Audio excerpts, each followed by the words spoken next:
muito prazer que a gente dá início à última palestra do nosso dia, de hoje, do segundo dia da segunda Conferência Nacional de Direito e Liberalismo. É com prazer enorme que a gente recebe aqui a nossa convidada, Liros Kio.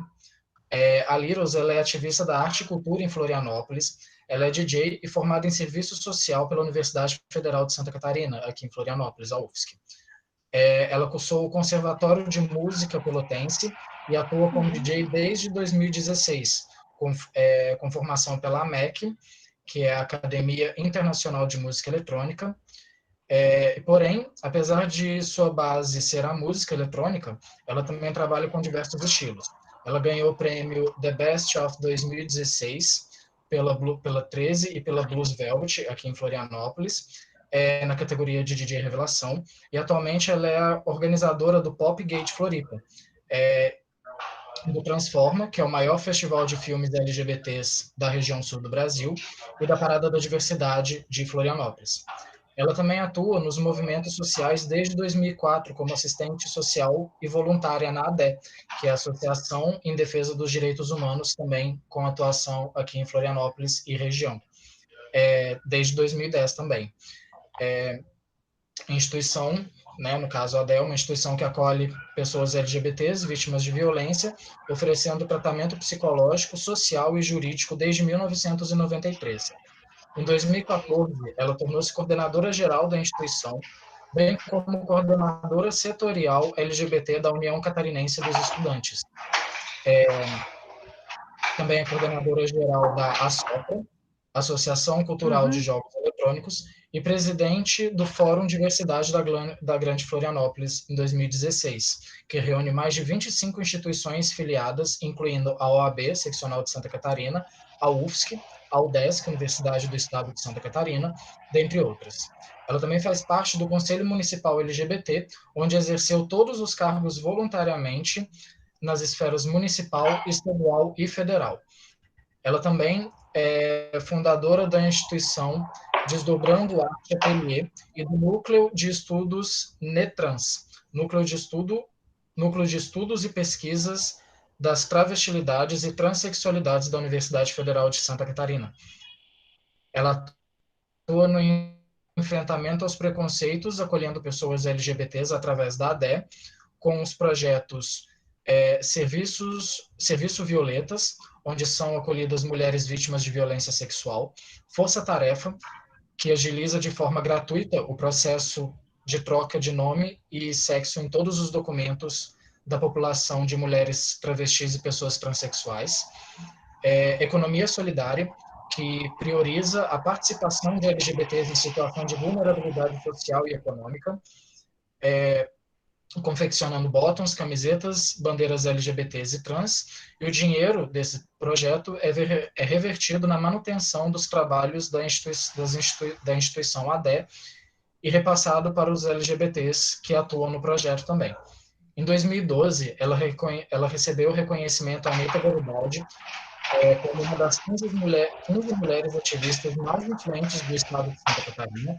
Em 2018, ela foi homenageada pela Câmara Municipal de Florianópolis, recebendo a medalha Antonieta de Barro, pedida a mulheres que se destacam na comunidade florianopolitana em trabalhos sociais, além de receber outros prêmios sociais de honra ao mérito, como a medalha Zumbi dos Palmares, em 2016, concedida pela Câmara de Vereadores de Florianópolis, que realizam relevantes trabalhos ou destacaram-se no combate a qualquer tipo de discriminação e preconceito, na promoção da vida, e o troféu Amigo que Partilhei em 2016, concedido também pela Prefeitura de Florianópolis, as personagens que mais se destacaram com trabalhos voltados à população LGBT aqui na nossa cidade. Sem mais delongas, depois desse currículo maravilhoso, eu passo a palavra para a nossa... né? Nossa, mas é um grande... Eu passo a palavra para a nossa convidada, para a nossa palestrante, Liros Kio, que vai falar um pouquinho com a gente hoje sobre a questão do empreendedorismo, da empregabilidade das pessoas trans, do empreendedorismo da população trans no Brasil e das dificuldades da população trans no mercado de trabalho formal. Liros, a palavra é toda sua. Ok, obrigada, viu? Quanto tempo tem? Porque daí eu já me organizo assim em cabeça. Então, querida, o tempo está sendo em média de 1 hora, só que como a sua palestra, não tem palestra depois da sua, enquanto tiver assunto, o pessoal tiver aí disposto a continuar ouvindo, pode ir. Mas o Tá, tempo é médio. vou me organizar então. Tá ótimo. A gente pode fazer uma troca também, porque a galera que quiser fazer alguma pergunta enquanto eu estiver falando, pode ir soltando no chat, que eu vou respondendo, Claro, ou se a pessoa quiser falar, abrir câmera, coisa assim, não tem problema nenhum. Daí a gente vai perfeito, fazendo uma coisa mais intimista, acho que vai ser tá mais ótimo, bacana. perfeito. Então, antes da gente começar a falar sobre empregabilidade, né, da população de travestis e transexuais, eu acho que a gente tem que trazer alguns dados que são bem problemáticos, né, na situação que a gente vive no Brasil. Primeiro, a gente tem que pensar que o Brasil é o país que mais mata LGBTs no mundo todo, né? Saiu uma pesquisa desse ano falando que 60% das violências que acontecem no mundo todo, né, só 60% acontecem no Brasil. E desses, e se a gente for pensar nesses 60%, a gente está falando de 70% das violências, né, em 100, que acontecem no Brasil com LGBTs, são em travestis e transexuais. E também vale lembrar, né, que a expectativa de vida de uma travesti, de uma transexual ou de um transexual no Brasil é de 28 a 35 anos. Então, eu sempre falo uma coisa que é bem diferente, né? Como que a gente lida com a questão trans e com a questão cis? Vocês pessoa, a gente tem a metade do tempo para tomar uma decisão do que uma pessoa cis. Vocês pensem assim, porque quando a gente vai falar sobre metade de tempo, a gente está falando que uma expectativa de vida no Brasil é de 70, 80 anos. Né? E se a nossa é de 35, vamos botar ali a metade, as raras exceções que conseguem chegar aos 35 anos, aí sobre uma metade de tempo, né? Para crescimento, aperfeiçoamento, enfim. Claro que essa é uma realidade que a gente precisa transformar, né? E não simplesmente aceitá-la como vem acontecendo. Em pensar que em 2000, por exemplo, nos anos 2000, a gente não pensava em ver travestis transexuais idosas, né? E agora a gente começa a ter uma mudança nesse cenário e começa a aparecer assim uma e outra. Então, com esses dados em mãos, a gente tem que se ater para outras coisas também, né? A grande maioria das pessoas travestis transexuais, elas são expulsas de casa ainda na infância. Quando a gente fala sobre uma expulsão de casa ainda na infância, a gente fala sobre um Estado inoperante, que acaba relevando essas expulsões, né, e daí a gente está falando sobre um conselho tutelar que não se importa, a gente está falando sobre um início à vida diretamente na prostituição, e ela inicia muito cedo, então ela inicia geralmente entre os 13, 15, 16 anos. Majoritariamente, o nosso país, ele destina travestis e transexuais, né, para este caminho. E é uma coisa que é muito contraditória, porque ao mesmo tempo que travestis e transexuais ocupam 90% das travestis e transexuais estão na prostituição, e ao mesmo tempo que o país é o Brasil que o Brasil, né, é o país que mais mata travestis transexuais, a gente tem também o Brasil como o país que mais assiste a pornografia de travestis transexuais. Olha que contraditório. Então, antes da gente começar a falar sobre empregabilidade, eu vou mostrar para vocês assim uma coisa que é bem simples. É um exercício prático para quem quiser fazer. Vocês peguem um celular e daí no celular vocês baixam o Tinder. E daí vocês façam uma conta travesti. Botem só o nome travesti. Vocês reduzem essa conta para o alcance ser de até 2 quilômetros, que é o mínimo que tu faz, né? Começa a dar curtir em todas as pessoas, todas, assim, sem perder de vista, assim, pega todos os rapazes e vai, e curte. Vocês vão ver que a resposta desses homens, ela é muito grande, mesmo que o perfil não tenha foto, ou que ele tenha uma foto fake de uma travesti transexual. Mas só, pelo amor de Deus, né? Não me condenem caso vocês encontrem pessoas que vocês não gostariam de encontrá-las nos perfis, né? Dando match, enfim. porque já aconteceu de eu fazer essa brincadeira e daí uma mãe vir me questionar que ela pegou o filho, né? Enfim. Bom, seguindo. Por que eu quis trazer tudo isso, né, para esse cenário? Eu acho que primeiro a gente tem que falar sobre que a população de travestis transexuais, por mais que ela é invisibilizada socialmente, a gente ainda tem uma parcela social que ainda se beneficia com a situação que a gente se encontra, que é essa situação de exclusão, que é uma situação de negar, né, ao acesso aos direitos, e ao mesmo tempo a gente tem uma exclusão que ela vem direta e afeta, né, o crescimento profissional e também o crescimento humano, né, de uma comunidade inteira. Quando a gente fala sobre uma pessoa que ela é expulsa de casa muito cedo, ela é expulsa de casa e logo tem uma evasão escolar muito grande.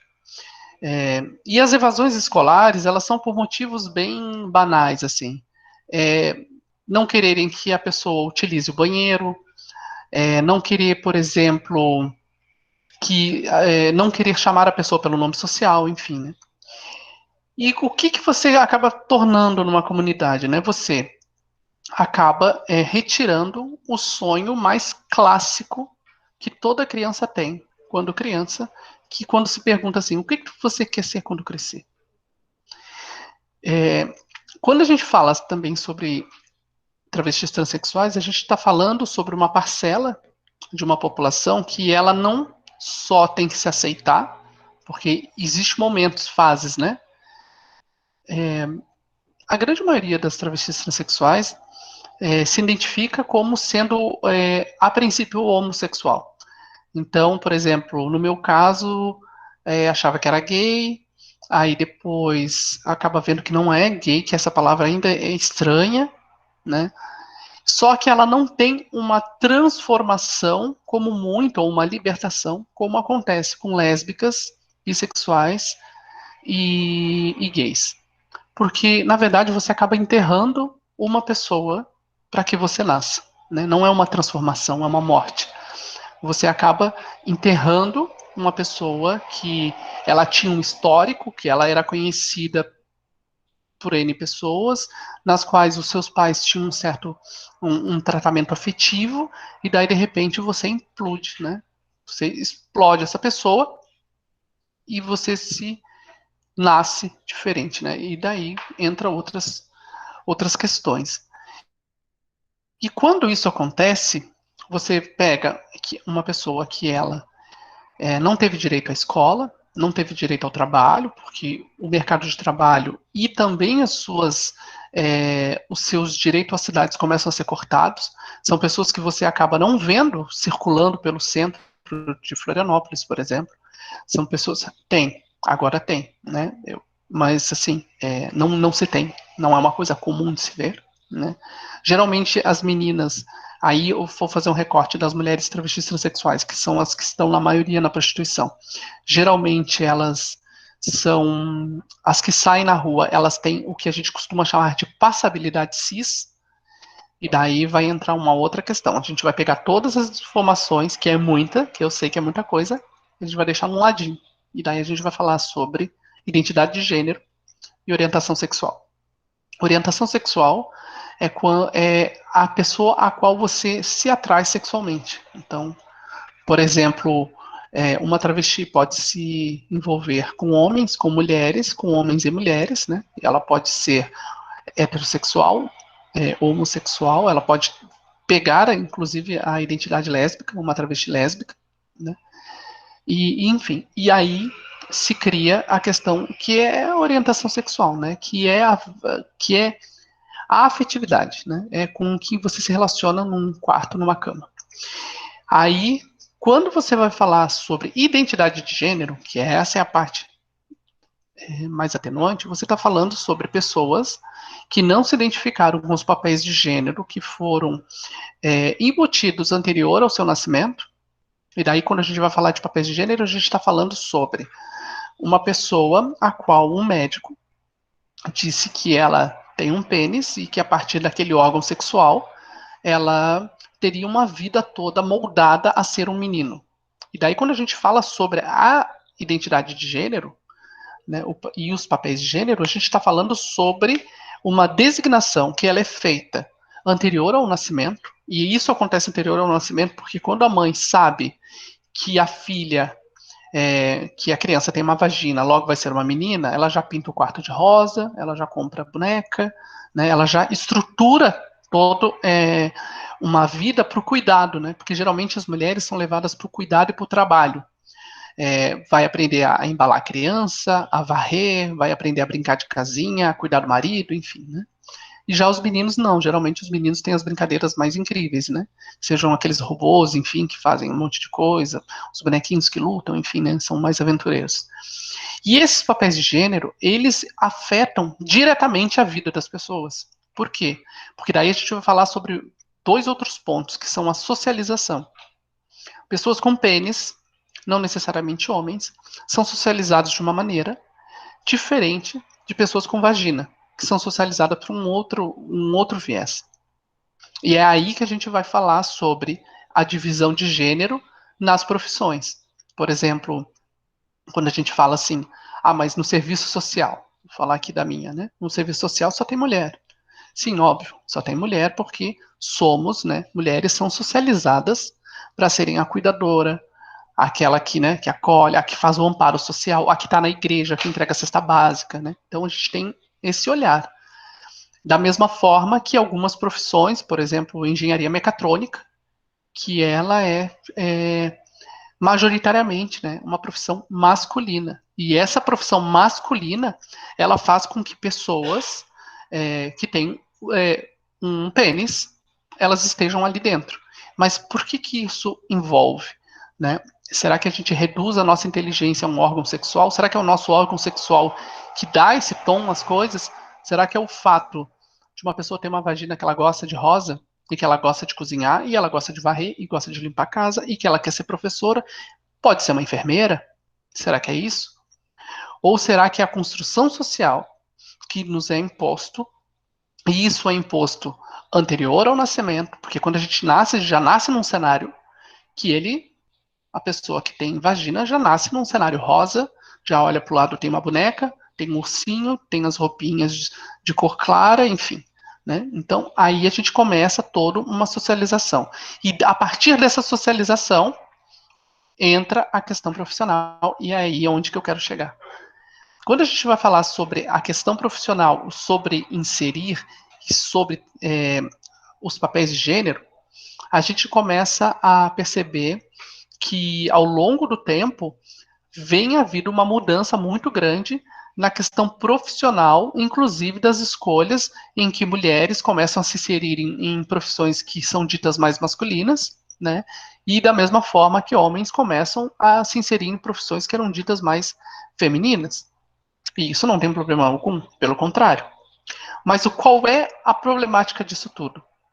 A gente tem que pensar exatamente nessa construção da estrutura dos papéis de gênero, para a gente poder se entender e, a partir dali, a gente começar a pensar por que há comportamentos diferentes entre homens e mulheres. E o que a gente aproveita nisso?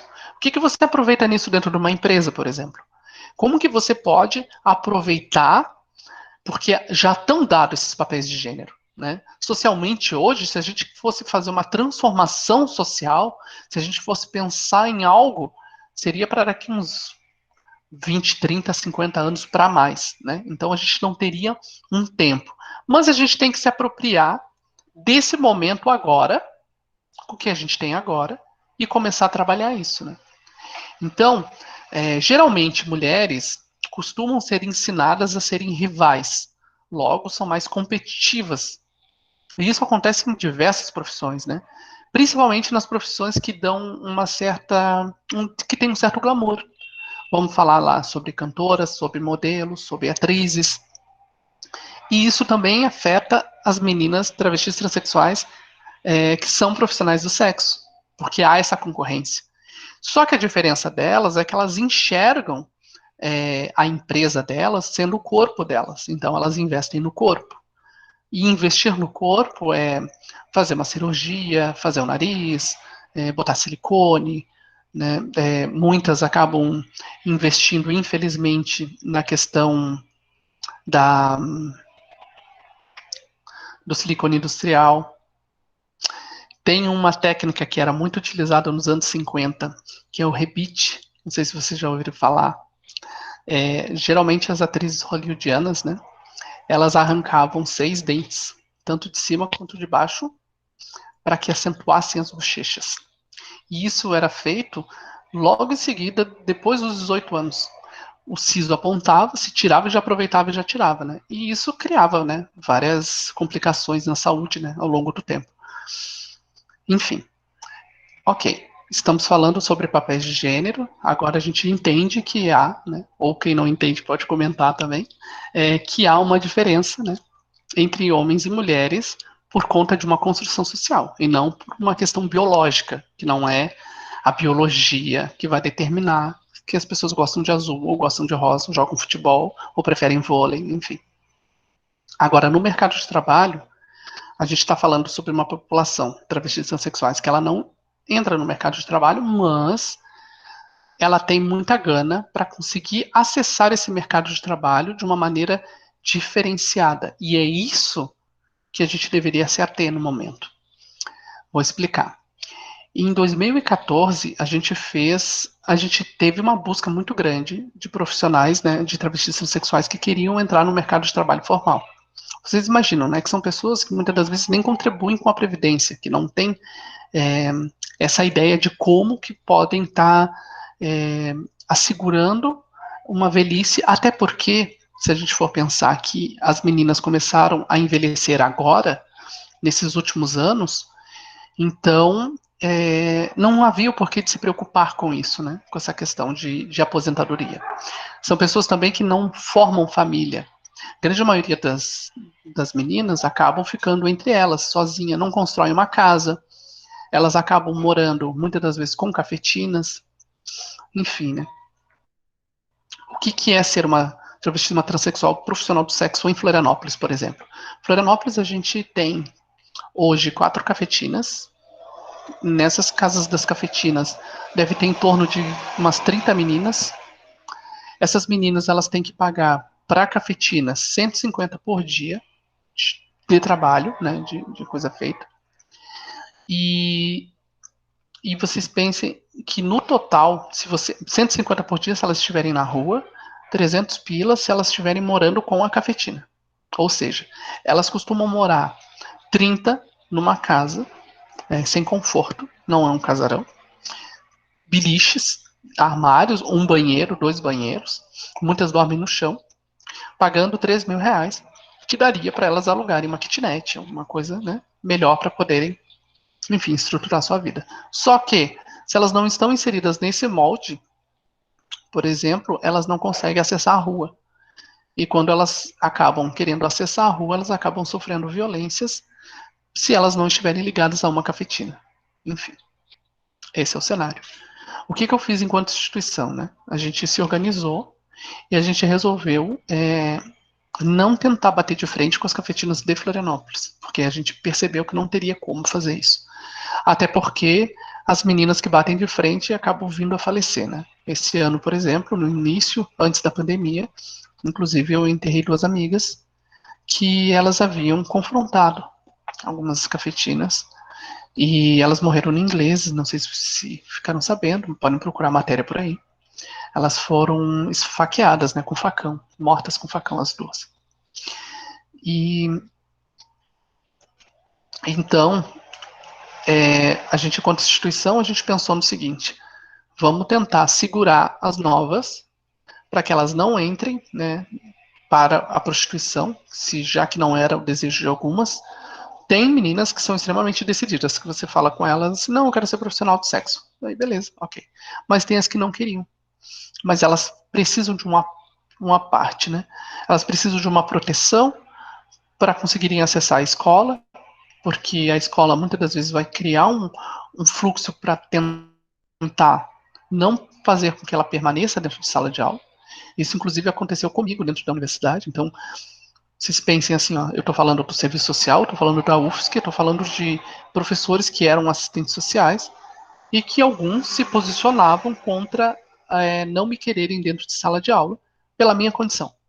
E não por nada que eu pudesse estar fazendo em sala de aula que pudesse estar vindo prejudicar o curso, né, no sentido geral.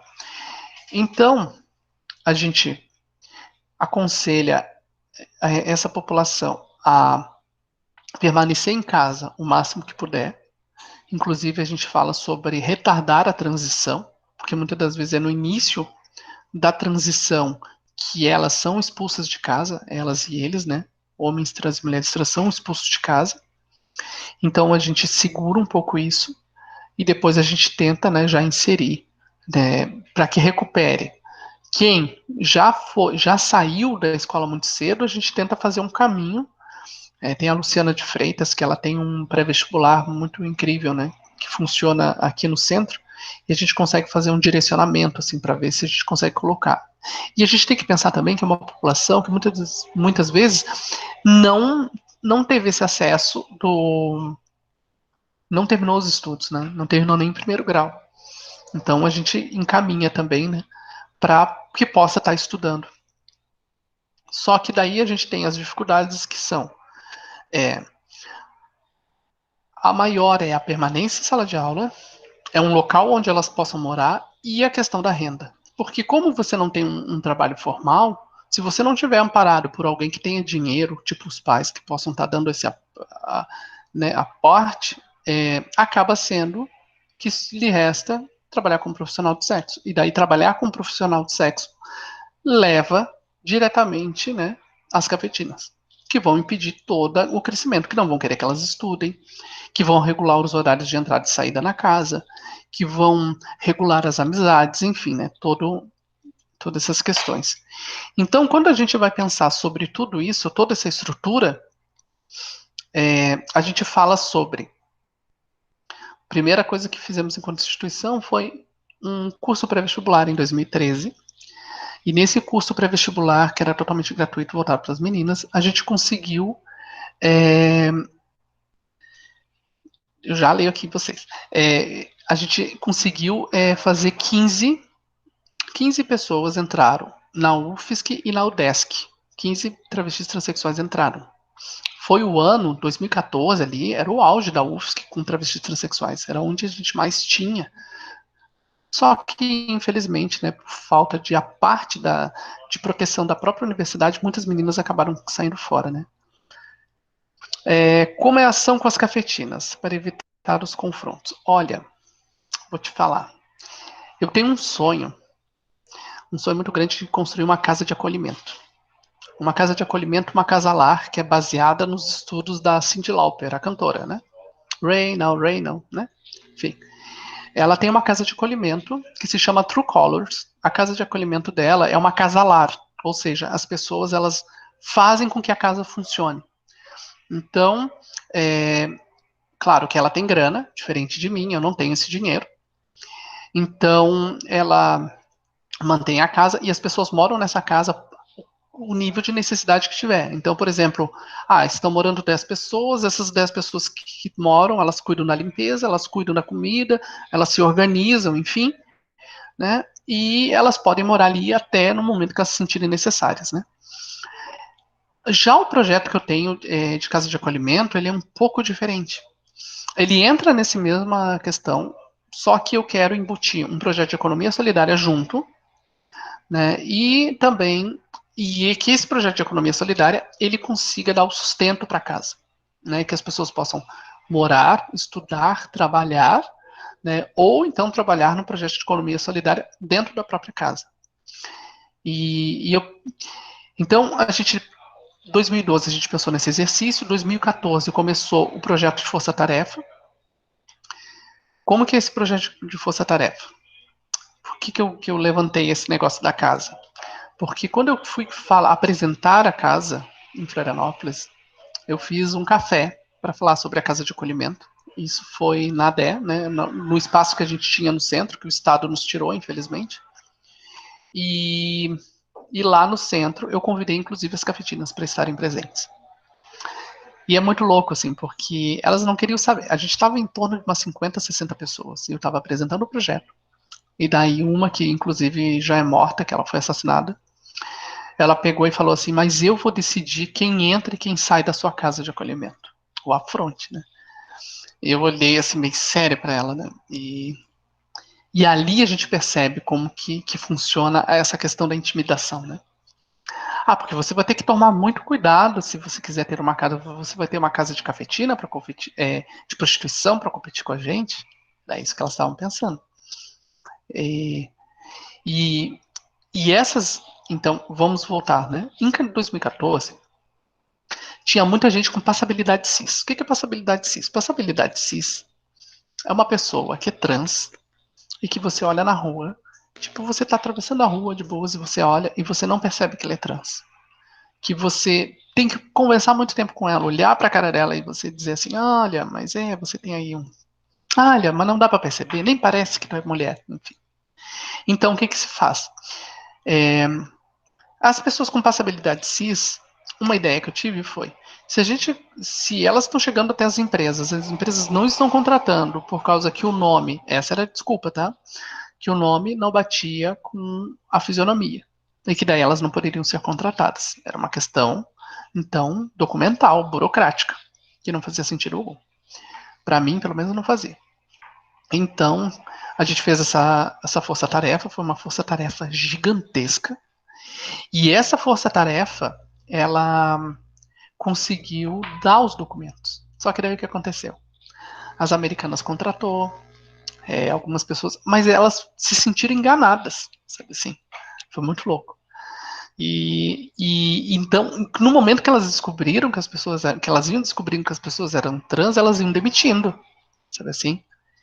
E mas essa era uma saída, né? Só que depois muitas meninas, mesmo com a retificação de nome, não conseguiam emprego. E daí que em 2016 eu pensei, né? Chamei a equipe e falei assim, cara, vamos bolar um projeto de economia solidária nossa, sabe? Vamos escrever um projeto, vamos comprar maquinário, vamos fazer o pessoal, vamos fazer para trabalhar para que o pessoal ganhe a grana deles, né? E daí o projeto deu muito certo. Né? A gente teve um crescimento muito grande, até o Ministério Público cresceu o olho na Dé e resolveu pedir uma prestação de contas do ano de 2010 até o ano de 2018. Nisso, fui para a primeira audiência para saber e tal, e daí eles disseram, a princípio havia chego uma denúncia. E depois veio dito que não era bem uma denúncia, mas que era uma forma regulatória do Ministério Público de regular as instituições. Aí tá. Aí mais para frente a gente descobriu que realmente existiu uma denúncia, que chegou alguém que foi lá e denunciou a instituição, né? E denunciou com muitas coisas assim que eram muito loucas, né? E a gente já sabia do que era, né? Que era o pessoal do prédio que a gente ficava num prédio que era cedido pelo Estado. A gente reformou o prédio inteiro, gente. A gente fez uma festa que deu muito certo. Foi muito massa. A gente fez uma puta festa. Foi no Caravana, na Lagoa. E a gente conseguiu reformar 100 metros quadrados de um espaço que parecia um cenário de guerra do Afeganistão. Resumindo, era isso. A gente chegou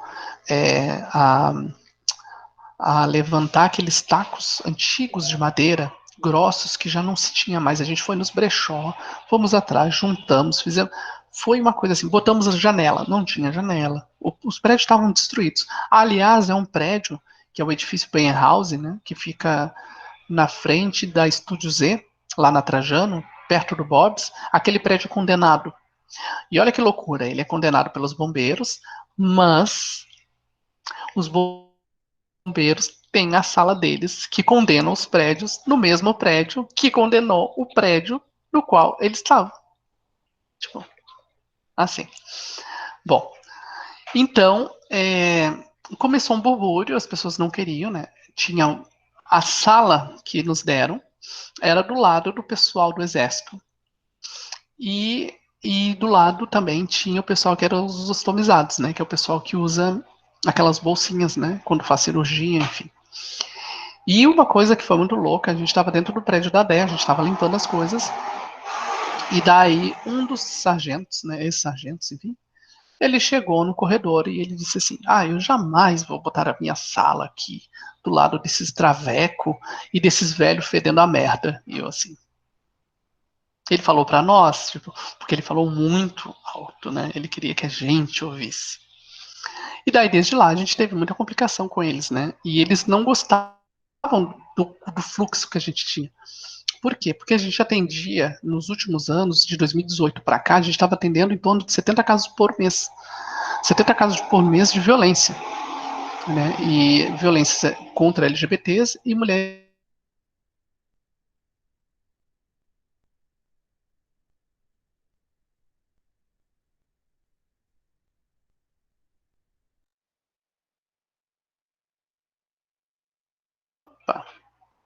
Parece que caiu um pouquinho.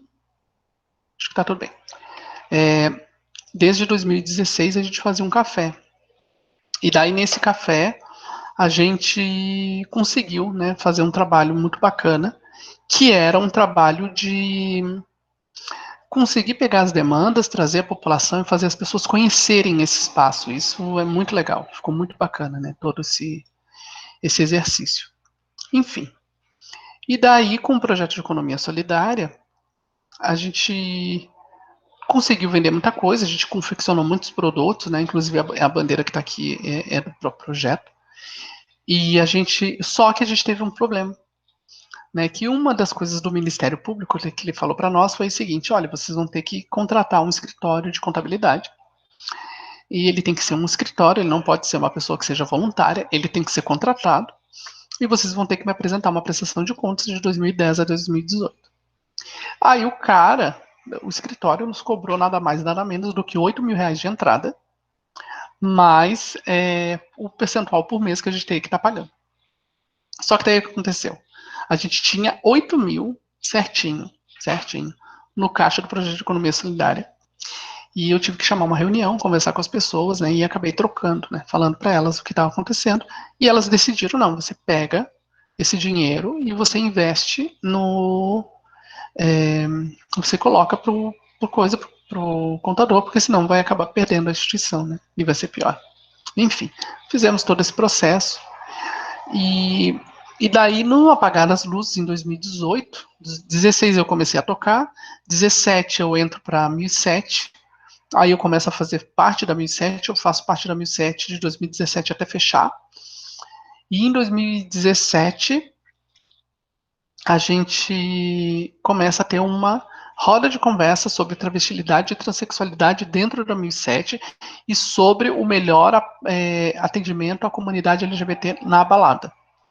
Esse serviço ele iniciou numa casa chamada 13, depois a gente foi para 1007, depois eu já estava fazendo na Givago e por aí foi, né? A gente conseguiu estruturar esse serviço assim muito muito bom. E daí um dos gerentes, né, inclusive o próprio dono da 1007, chegou para mim e falou bem assim: faz uma lista aí de pessoas trans que você gostaria de ver trabalhando e traz para cá. E vamos ver o que a gente pode fazer. A gente vai fazer uns testes, vamos ver.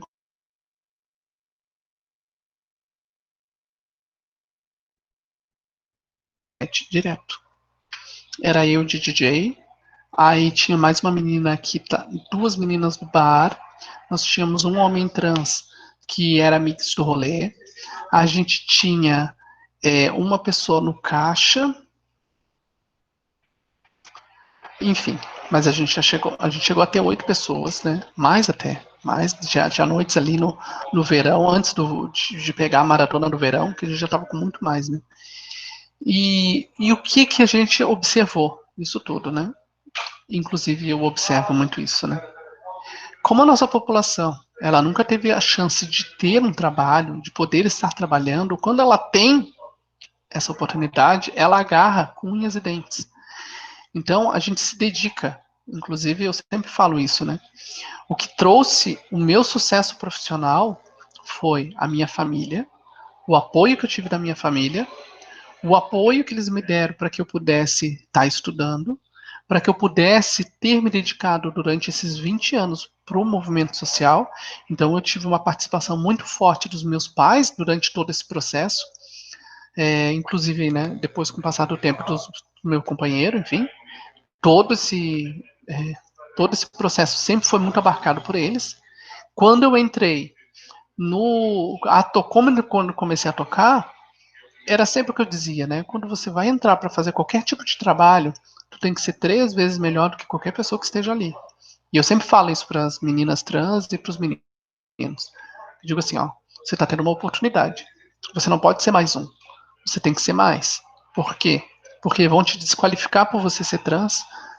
No meu caso, por ser negra, me desqualificam por ser negra, desqualificam por ser trans, me desqualificam por ser mulher. Então, a gente tem que sempre mostrar mais e mais, mais e mais do nosso trabalho. E isso traz resultado, lógico, né? Mas é muitas das vezes extremamente estressante, né? É porque a gente começa a ver, por exemplo, competitividade. O que a gente faz, né? O que a gente fez na 2007? Na 2007 a gente criou uma rede de profissionais da noite que eram profissionais que tinham uma afinidade. Então a gente não brigava, não tinha essa coisa de um querer passar por cima do outro, enfim, né? E a gente começou a criar essa estrutura, né? E esse campo ele ia se ampliar muito mais esse ano se não fosse a pandemia. Porém, com a pandemia, ele acabou esse caos, né? Então, por isso que eu sempre falo assim, ó, quando a gente contrata uma pessoa trans, quando a gente traz ela para trabalhar, você com certeza vai ter um dos melhores profissionais que você já teve na vida. Às vezes tem que ter paciência, porque daí a gente está falando sobre uma população que tem uma questão com uma dificuldade da defasagem, né, na educação. Então, se você vai pegar uma menina para trabalhar e ela não terminou os estudos, enfim, o que a grande maioria acontece muitas das vezes, né?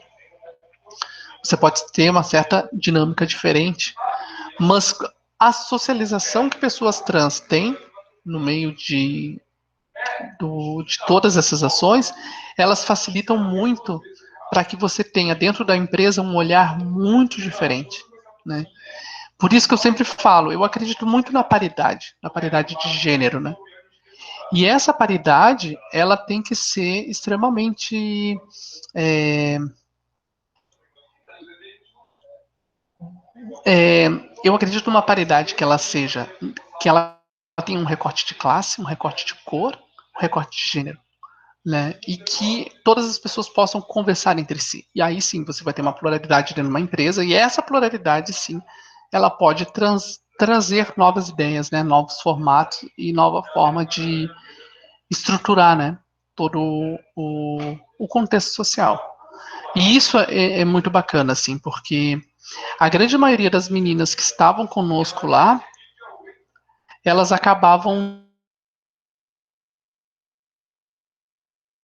né, eram extremamente e isso é muito bacana, assim. Enfim, acho que explanando um pouquinho sobre o assunto, é mais ou menos isso, assim. Não sei se vocês querem perguntar alguma coisa, falar alguma coisa. Vou dar um tempinho para vocês se manifestarem, ou se vocês querem que eu continue falando alguma coisa aqui. Se ficaram com alguma dúvida. Nossa, não tem tanta coisa. É muita coisa. É muita coisa. Então, uma questão que você falou, Leros, que eu sempre achei assim, extremamente interessante, inclusive quando eu encontrei pessoalmente com você, a gente chegou a conversar sobre isso, a gente chegou a falar sobre isso. Eu lembro muito dessa conversa, que é que é sobre a questão da prostituição, assim, né, da Sim. comunidade. A gente sabe que, né,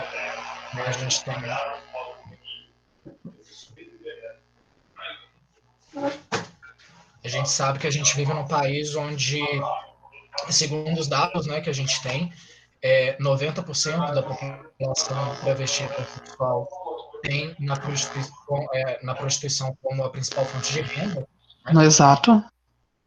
E muita gente, eu acho que eu fico reparando muito é a forma como as pessoas coletivizam, sabe? Tipo, os grupos de pessoas. Isso é uma coisa que eu acho muito errado, assim, é uma coisa que, pelo menos para mim, é uma coisa que não desce, é uma coisa que não faz sentido, porque é como se eu acho muito bizarro, eu acho muito fácil você olhar e falar, temos toda uma população trans no Brasil.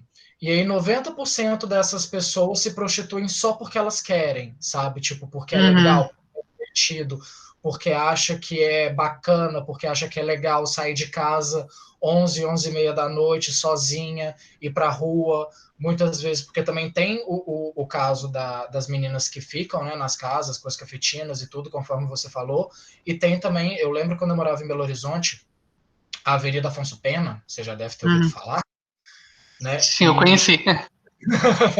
Então, assim, e é estranho, chega a ser cômico, sabe? Tipo, seria cômico se não fosse trágico a forma como as pessoas acham que as pessoas estão saindo de casa 11, 11 e meia da noite para ir para o alto da Afonso Pena sozinhas, se exporem sem nenhuma Uhum. proteção, sem nenhuma segurança, correndo risco ali de ser assaltado, porque cada cliente que você entra, você não pede um currículo, né? Você não pede Exato. referências, carta de recomendação para você poder aceitar e atender esse cliente.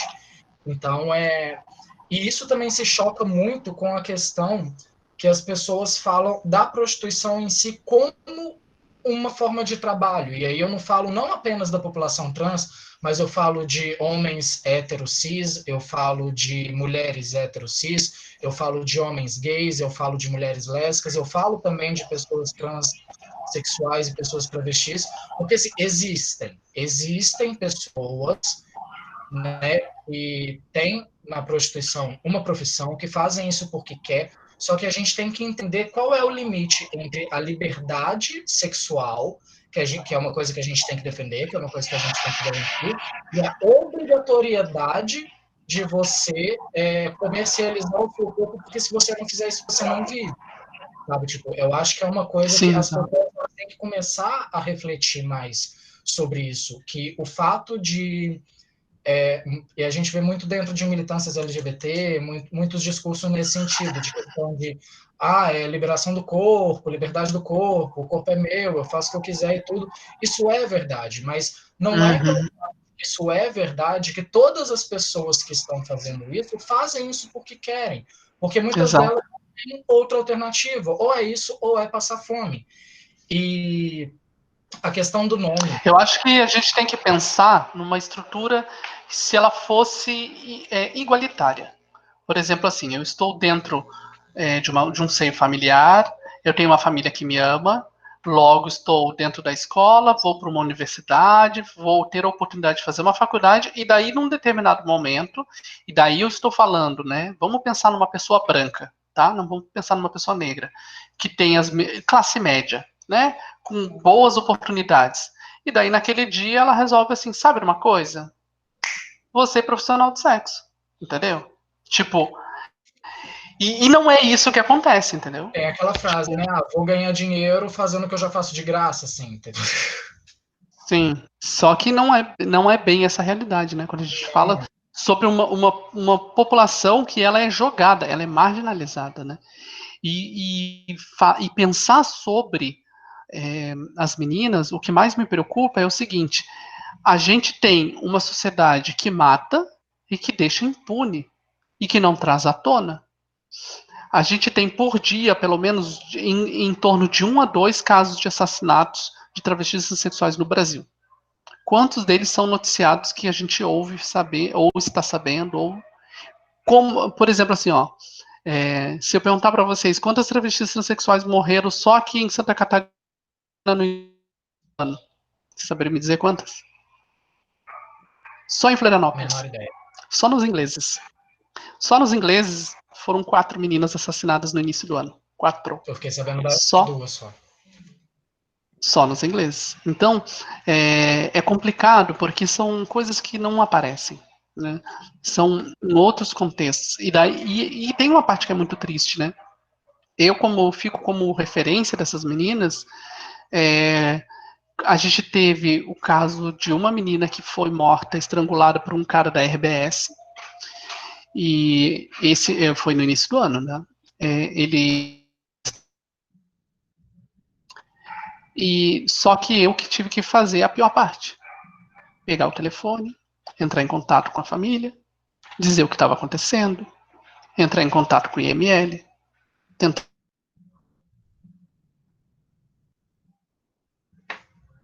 enfim, né? E, E a outra menina, que foi a que morreu nos ingleses à facada, junto com a Bruna, né?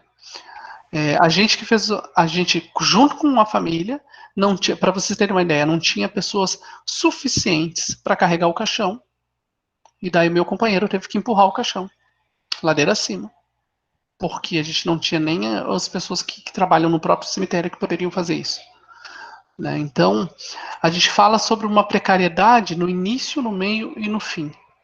E o mais triste dessa estrutura é o seguinte: se você não tem o nome retificado, você simplesmente é morta pela segunda vez. Porque quando você vai para o túmulo, você vai com o nome de registro. O número, o nome que fica ali, então é um apagamento total. É um apagamento total.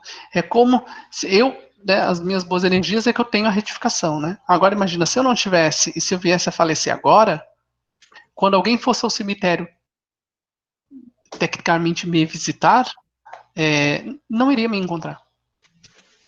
Entende? As pessoas saberiam que existia uma Littles por causa do legado que eu deixei, mas a minha família iria botar para um outro norte. Então essa pessoa seria silenciada, morta novamente, né? Ela deixaria de existir. E isso é muito triste, assim, nesse processo todo, né?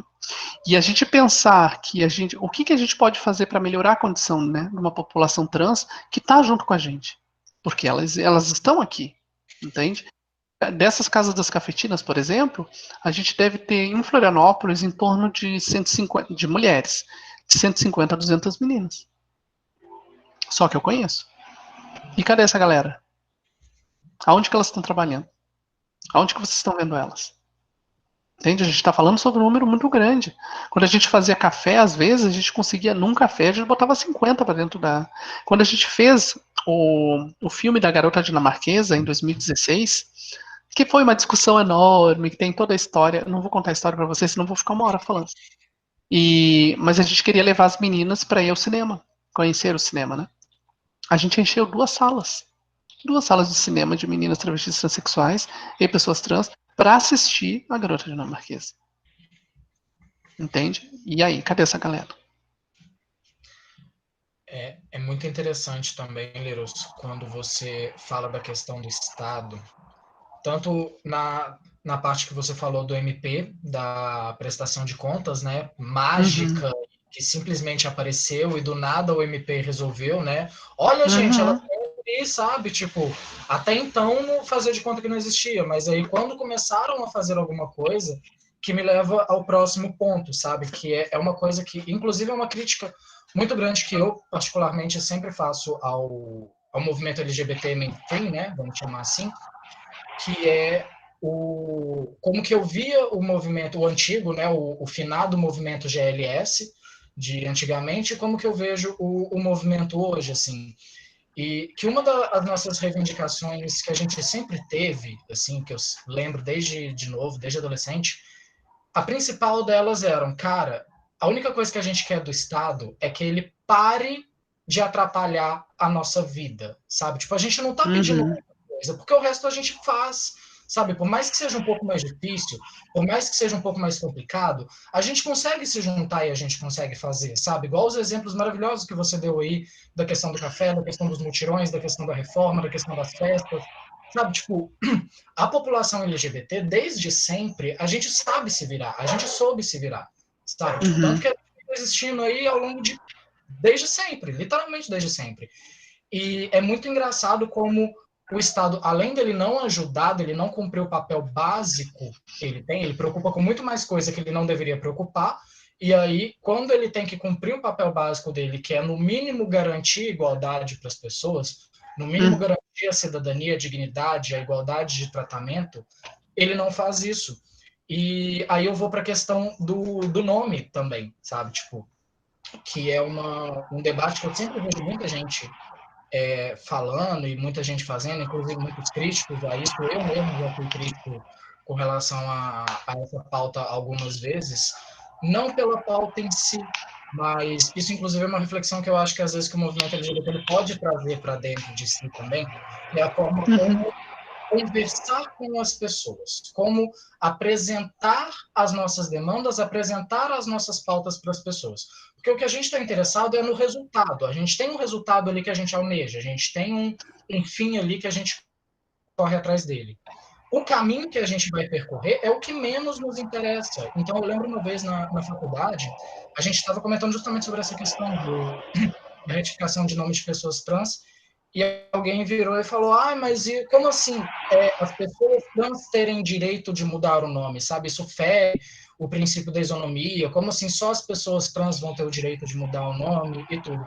E eu acho que, inclusive, é uma coisa que a gente pode começar a pautar, porque, assim, todo cidadão brasileiro poderia ter o direito de mudar o nome pelo menos uma vez, caso não goste do nome, sabe? Tipo, eu já vi casos de crianças Talvez, com sim. fotocópia, sabe? Uhum. Tipo, nomes muito que causam desconforto. Ou então, às vezes, por exemplo, eu não queria chamar Rafael, eu queria chamar Rodrigo, eu queria chamar Tiago, sabe? Tipo, que facilitaria muito mais o diálogo, facilitaria muito mais a aceitação das pessoas, tornaria mais palatável o que a gente quer. Porque o resultado chegaria na gente também do mesmo jeito, sabe? Tipo, sabe o que você pensa a respeito disso? Então, quando a gente fala sobre a questão da retificação de nome, no própria força-tarefa que a gente fez para a DEA, a gente estava fazendo para pessoa cis também. Principalmente porque haviam pessoas que tinham nomes que eram tecnicamente constrangedores, né? Eu conheci duas mulheres que se chamavam Rose e que elas queriam ambas fazerem a retificação por causa que o nome delas era muito difícil de falar. Eu não vou me lembrar o nome delas agora. É, mas a gente conseguiu, a gente entrou com advogados e tal. Só que era um outro caminho, né? E é um caminho que tem uma aceitação muito maior. Por exemplo, na universidade, se você quiser chegar lá na secretaria e dizer assim, olha, eu gostaria que na chamada me chamassem de Rafa, não de Rafael. É muito mais fácil que você consiga isso do que eu reivindicar que as pessoas me chamem por Liros. Por quê? Porque existe uma outra questão que é uma questão moral. A gente tem, dentro da psicologia aqui da UFSC, tem um rapaz, né, que se chamava. Não, ele tinha. Tem, porque ele está vivo, mas ele não está mais na universidade. Que era Teodoro. E ele não gostava do nome dele.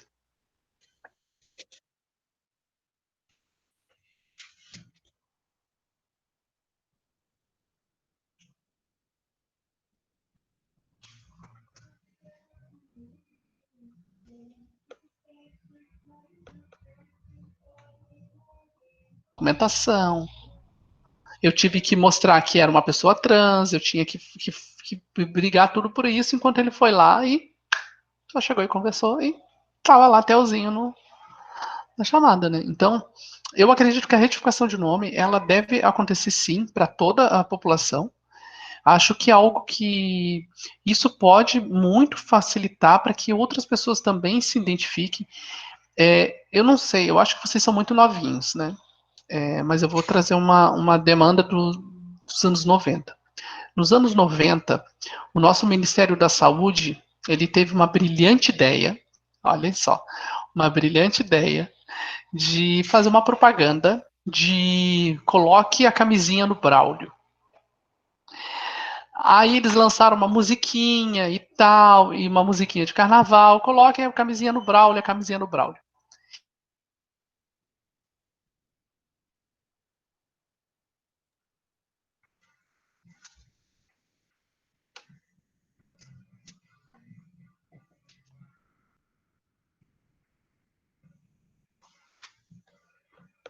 Nem todo mundo se sente à vontade com o nome que tem. Às vezes ele pode ser marcado por violência, às vezes ele pode ser nomes que lembram, sei lá, alguma coisa da vida que não gostariam, ou que remete, por exemplo, o nome do avô, e o avô nunca foi uma pessoa presente ou uma pessoa boa na vida, ou, mas o meu pai me abusava, entendeu? Tipo, então eu acredito que todas as pessoas deveriam sim ter a questão da retificação de nome. Mas voltando à questão do movimento social, o que me irritou muito no movimento social LGBT foi o seguinte: se brigou muito pela questão do casamento, que é uma pauta que não chega à comunidade de travestis transexuais, mas eu não discordo, eu acho que as pessoas têm que ter o direito de casar e têm que ter esse direito. Aí depois se brigou muito pela questão da adoção, ou seja, quem casou queria ter filho, foi isso que ficou claro. E depois que casaram e tiveram filho, ó, soltaram as mãos da mana, as manas ficaram lá embaixo, porque muitas das conquistas que o movimento social conseguiu para lésbicas e gays, majoritariamente gays, porque as lésbicas, infelizmente, elas vêm numa outra corrente, né?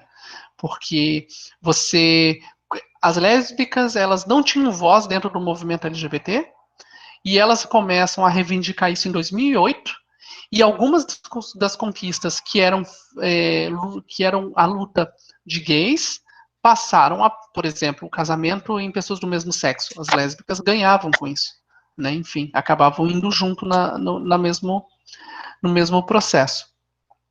Ou seja, parece que agora a gente, enquanto movimento LGBT, a gente está vivendo no melhor dos melhores momentos, né? Porque se os gays classe média já estão conseguindo casar e já estão conseguindo adotar, a gente não tem mais o que discutir. E isso ficou muito evidente.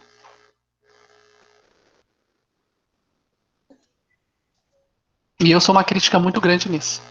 Porque enquanto a gente. Porque casamento. E se imagina, se casamento não passa pela experiência de mulheres travestis transexuais e pessoas trans, imagine se a adoção vai passar. A adoção não vai passar. Eu sou assistente social. Né? Depois que me formei, eu mandei um monte de currículo para um monte de instituição. E as negativas que eu tenho essa instituição trabalha com criança e não seria interessante de você estar trabalhando junto. Essa instituição trabalha com idoso, não seria interessante você estar trabalhando junto. Se eu não posso desempenhar, por ser uma pessoa trans, um trabalho enquanto assistente social para crianças e crianças, adolescentes e idosos, imagina se a justiça vai me dar o direito de adotar uma criança.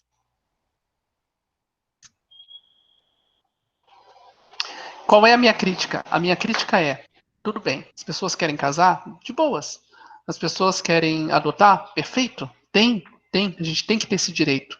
Só que existem outras prioridades também. E essas prioridades, elas precisam ser vistas.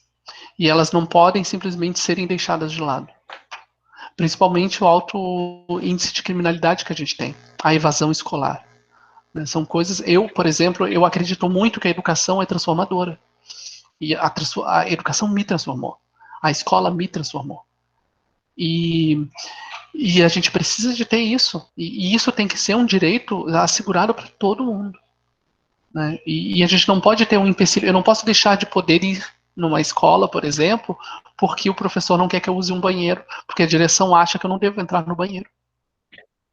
Né? Isso são coisas assim que não deveria.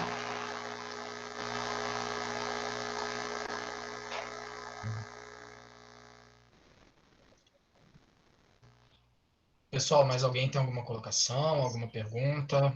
Dione, eu vi que você abriu a câmera aí. Não, que eu queria perguntar. Eu já estou vendo uma bandeira maravilhosa lá atrás também.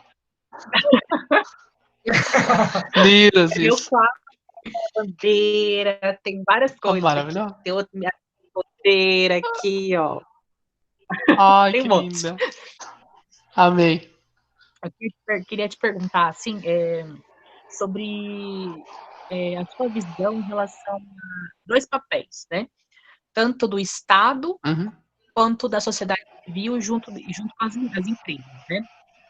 Porque no momento da sua fala você trouxe que o Estado é muito inoperante por muitas vezes, né, em relação à vida das mulheres travestis e das pessoas trans. E assim, então, em relação ao Estado, como você acha que poderia estar fazendo o papel mínimo dele, né, que é garantir os direitos e as liberdades individuais, né, e fundamentais, né, porque se você tem toda uma história, né, de pessoas trans evadindo a escola, ela não está tendo a mesma oportunidade civil que outras pessoas cis. Com né? certeza. Se você tem pessoas trans sendo expulsas de casa e você não tem conselho tutelar que deveria resguardar o direito da criança e do adolescente, você tem um Estado que está inoperante. Né? Como a gente pode possibilitar que o Estado faça seu papel? Né? Eu fico pensando, porque é muito difícil a gente o Estado ouvir a gente, né? Daí eu tô pensando como pode possibilitar isso eu penso em relação às empresas, porque assim, eu acho complicado, eu não sei, é a minha visão, tá? Você pode falar assim, ai, Joana, é totalmente errada, tá bom? Pode falar. Mas eu acho complicado quando a gente forçar uma questão na sociedade, forçar, porque acaba trazendo mais ódio, você entende? Então, como a gente pode possibilitar que as empresas, elas se sensibilizem com a temática trans, né? Temática no sentido de evasão, de expulsão, de violência, sem precisar que o Estado obrigue a empresa. Você entende? Entendo, lógico, Porque e concordo. às vezes eu fico assim, meu Deus, o que eu vou fazer? Porque assim, eu sou, meu nome é Johnny Freitas, eu sou ativista da causa intersexo, né? Eu tive uma condição intersexo que acabou me levando associada uma parte da minha vida como menino, né? Depois dessa fase, descoberta da intersexualidade, eu consegui fazer que a minha identidade de gênero fosse correspondente, né? Enfim, é uma história comprida aí. Então, eu não posso falar que eu entendo toda a realidade trans, porque eu não fui expulsa para prostituição, né? É praticamente uma expulsão, né? Eu não fui expulsa de casa, assim, mas eu tenho amigas trans aqui de Curitiba que têm essa realidade. Não é a minha realidade de vida, porém, eu passei por essas discriminações sociais, por ter passado pela essa transição de gênero, sabe? E ter morado muito tempo num lugar só e tudo mais. Daí eu fico, às vezes eu sento, fico pensando, até quando eu estava fazendo a minha dissertação, que depois eu posso te mandar também. A minha Quero muito. dissertação foi sobre essas questões de desenvolvimento e qualidade de vida e bem-estar da população trans por meio da liberdade, né? Como possibilitar isso. Foi uma discussão, só fiquei discutindo, refletindo e analisando políticas internacionais, porque a gente tem políticas avançadas e acontecendo em vários lugares no mundo, né? E aí eu fico contando, porque é muito difícil dizer isso no Brasil, na atual altura, né, que a gente tem um governo que ele é conservador, né, que a gente só falar de identidade de gênero, já fala que é ideologia de gênero, sabe? E, tipo, impossibilita de todas as formas a gente pensar em política pública, que é algo que é fundamental para o funcionamento do Estado dentro das capacidades mínimas, sabe? A gente, tipo, não está pedindo nada a mais, sabe? Então, enfim, olha, muita coisa. olha só. Falei. Não, mas eu te entendi, minha divindade. Posso te usar de exemplo? Então tá. Pode. Olha só. Tu fosse socializada como menino por um período e depois socialmente você se socializou como uma menina? Isso. Ok. Você aprendeu 2 tipos de papéis de gênero diferentes, concorda comigo? Chegaram para você e tentaram lhe direcionar para um caminho, talvez um caminho mais das exatas, mais voltado, né, para a parte mais tecnicamente masculina, e depois você começou a ver um outro lado. Você começou a se aproximar de outras coisas, né? Você concordaria comigo que você consegue abarcar na sua mente e no seu conhecimento geral muito mais coisas do que algumas pessoas cis que você já conversa? Por exemplo, assim, você pode sentar na frente de uma pessoa e daí você pode estar falando sobre coisas técnicas que geralmente são de papéis ditos masculinos, mas ao mesmo tempo tu pode falar sobre uma maquiagem maravilhosa que já é dita do universo feminino. Concorda? Talvez não necessariamente a maquiagem, mas a questão que eu digo que são os papéis de gêneros, né? Eu acho que quando a gente quer conversar com uma empresa, eu acho que a gente tem que levar esse ponto. Você está levando uma pessoa que ela tem capacidade de conseguir olhar para dentro do trabalho e a forma com que ela vai se colocar de uma maneira diferente e única que você nunca teve dentro da sua empresa.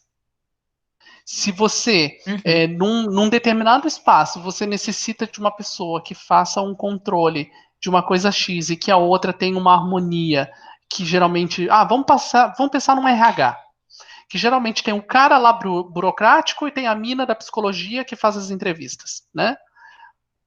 Cara, muitas das vezes a gente consegue fazer esses dois trabalhos. Entendeu? E não é querer desqualificar as pessoas cis, mas ao mesmo tempo é questionar que se os papéis de gênero eles não tivessem como plano de fundo o órgão genital, que as pessoas seriam socializadas com o maior número de parte possível. Entende? Uhum. Eu penso assim, eu não gosto também de querer forçar as pessoas por mais que eu ache que as pessoas cis nos devem, e eu vou usar, e é isso que eu falo, elas Sim. nos devem, Uhum. porque existe uma questão Eu de concordo. privilégio, entendeu? E eu sempre falo assim, ó, o privilégio, ele só nos serve se a gente vai conseguir ajudar uma outra pessoa que está abaixo de nós. Senão, de nada nos serve ter privilégio. Serve para quê? Para dar close? Para ficar no Instagram? Acho que não serve. Né? Então, eu acredito que pessoas cis, elas deveriam ter esse exercício, mas como que a gente faz? Eu, por exemplo, eu odeio quando falam assim, a gente vai fazer uma formação. Primeiro porque a gente não forma ninguém, né? A gente consegue tentar fazer uma sensibilização, eu gosto dessa palavra. Né? E talvez um exercício seja esse, indo nas empresas, apresentando as pessoas, conversando sobre, tentando ampliar, entendeu? E o que o Estado tem que nos garantir é que a gente não vai ser morta quando sair na rua, entendeu? E tipo, e se ele tiver que fazer com que a lei seja mais rígida, tem que fazer que seja. Infelizmente é assim, entende? A gente não pode, por exemplo, entrar dentro de um supermercado, e isso acontece comigo. Olha, amiga, eu moro aqui há 20 anos atrás do Angelone Beira-Mar. Toda vez que eu entro, segurança vai atrás de mim. Toda vez. Sabe assim? Tipo, esse tipo de situação de constrangimento eu não deveria estar passando. Entende? E outra, Sim. Quando um funcionário faz uma piadinha, se eu revido, eu que saio como errada. Entendeu? Porque na lógica da estrutura social que a gente vive, a gente deve abaixar a cabeça para que a gente se pise por cima da gente.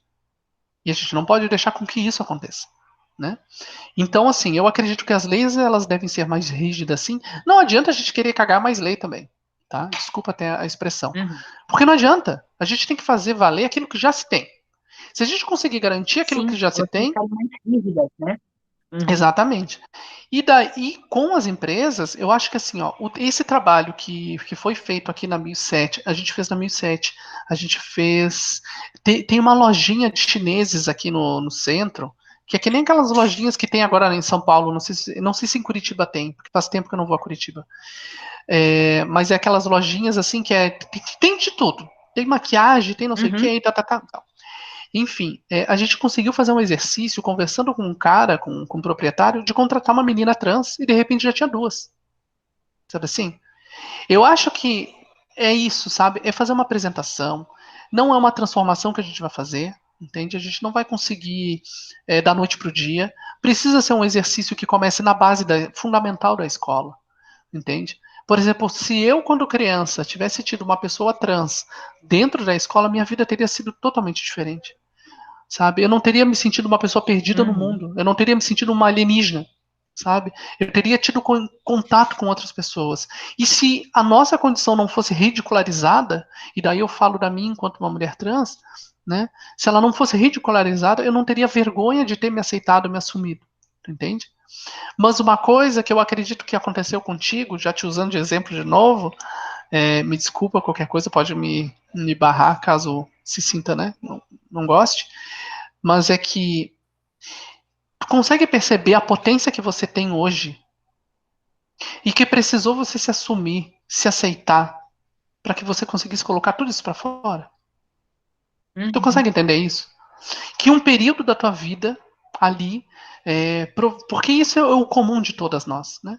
A gente se sente acuada, a gente se sente perdida, a gente se sente insegura.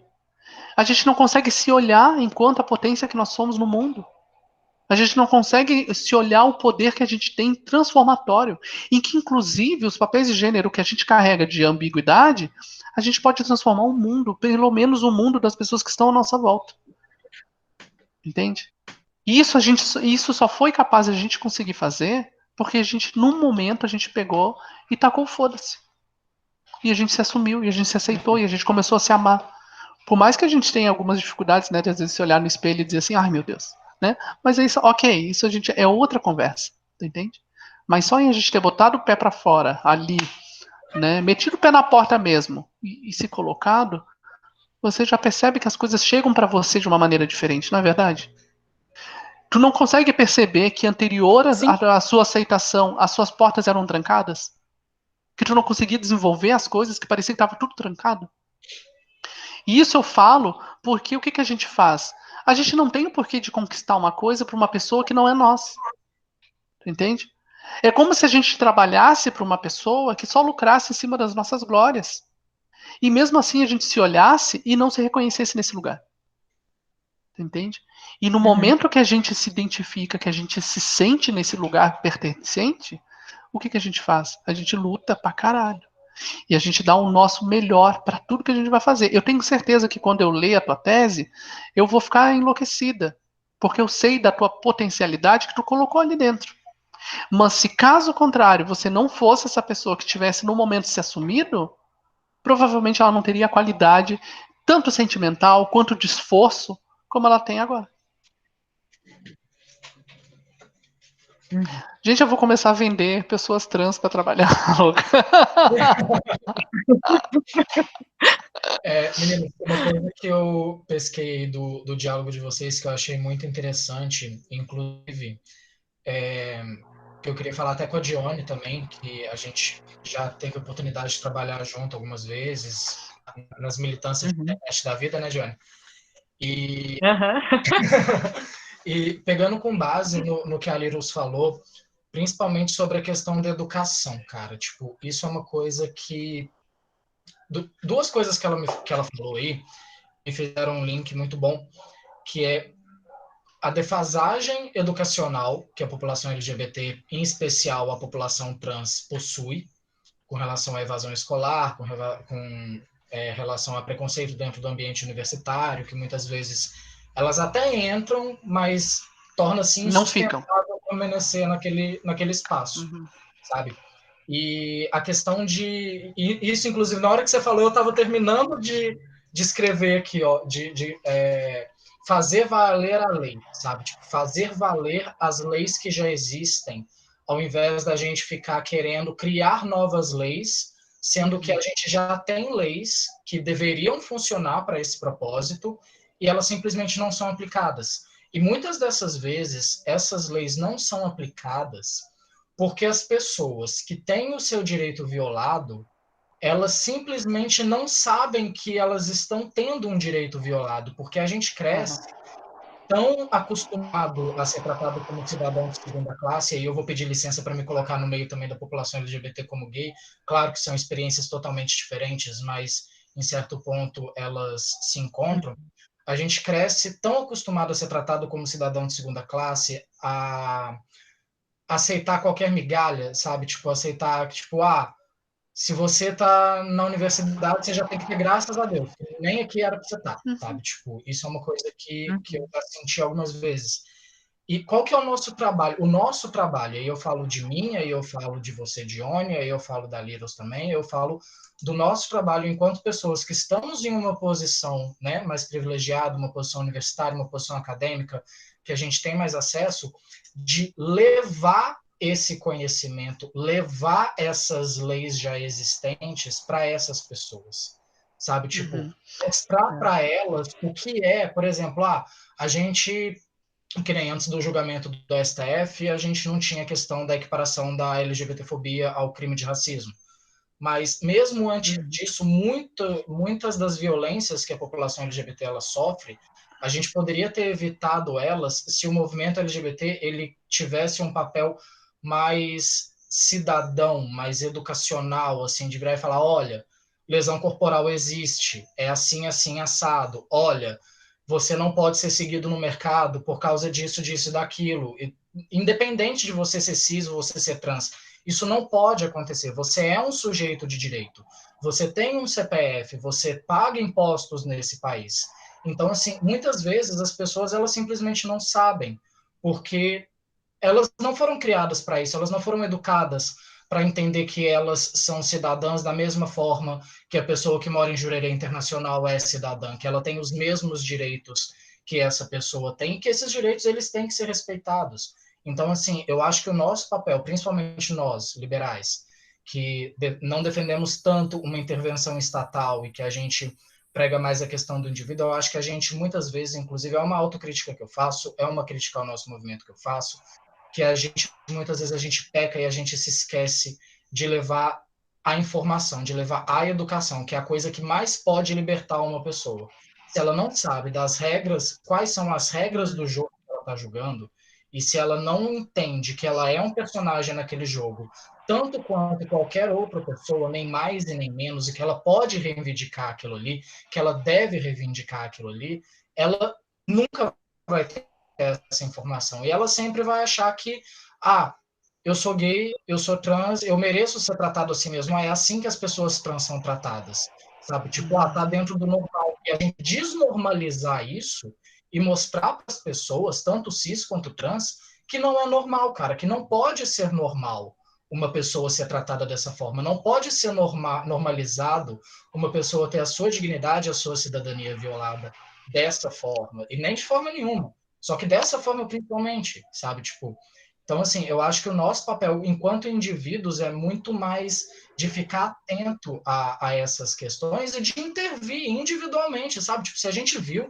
alguma situação ali, gente, não precisa esperar outra pessoa se posicionar, não precisa esperar o terceiro agir, não precisa esperar o Estado decidir. Se você viu uma situação de violação de direitos, se você viu uma situação que não deveria estar acontecendo, é nossa obrigação, enquanto indivíduos, intervir nessa situação, sabe? Tipo, e é isso que eu vejo muito, assim, não sei se vocês concordam, não sei se eu estou falando besteira, mas, assim, é uma visão muito que eu tenho. Então, eu vejo que o movimento social ele tem um problema muito grande que, como a grande maioria das pessoas que estão lá sempre foram pessoas classe média, branca, enfim, a gente tem que também saber o que é territorialidade. E a gente saber o que são esses espaços de territorialidade.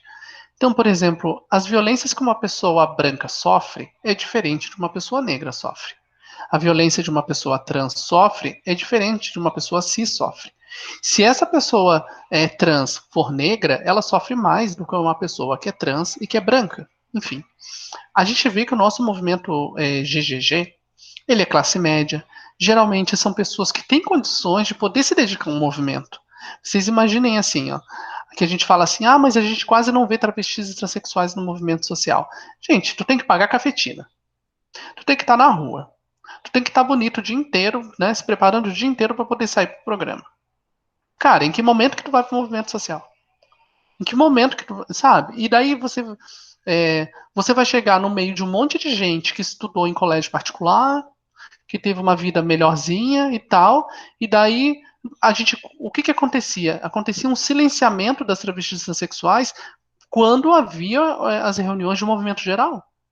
Porque a mina trans, né, que fala miado, né, e não é pejorativo, não estou querendo desmerecer ninguém, mas que fala o miado, né, que tem aquela coisinha e não sei o que, e já vão para briga e não sei o que, ela é desqualificada, entende? Só que as pessoas não entendem que socialmente ela só conseguiu ter voz dessa maneira, que foi nesse retetê.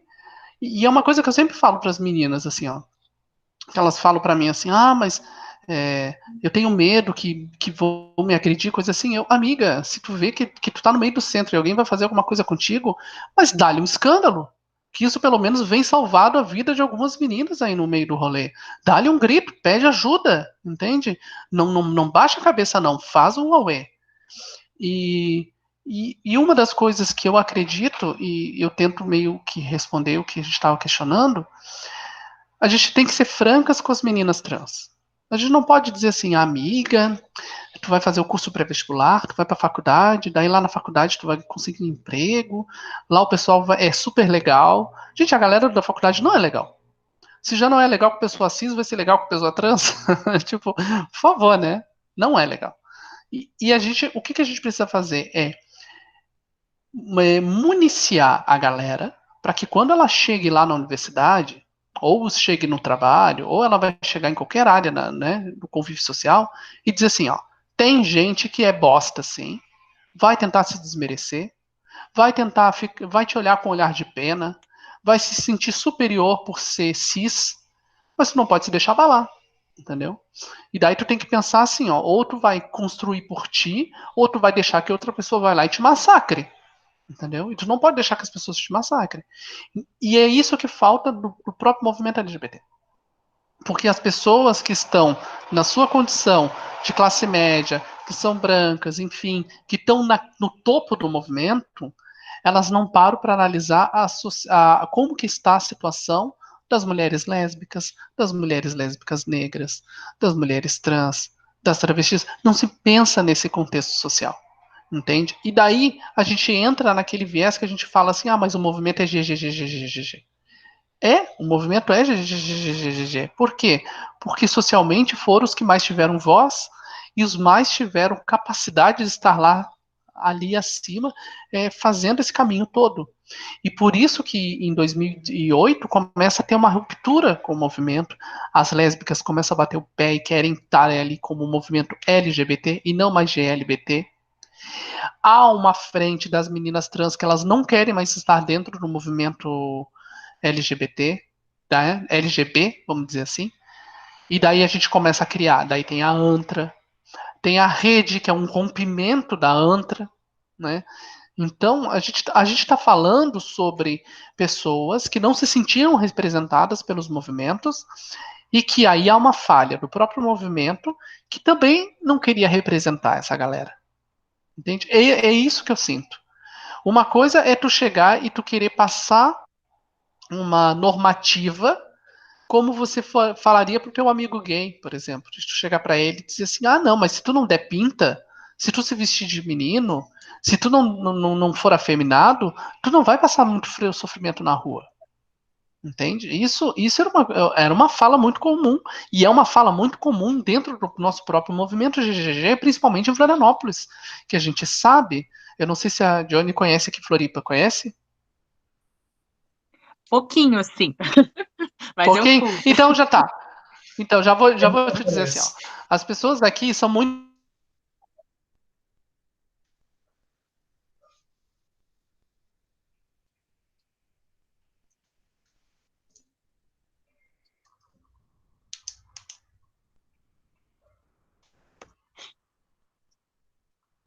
Acho que Deu uma travadinha. deu uma travadinha. Só esperar ver se volta. A Isa já veio participar do rolê aqui, né, Isa? Pode ver uma câmera que você quer participar.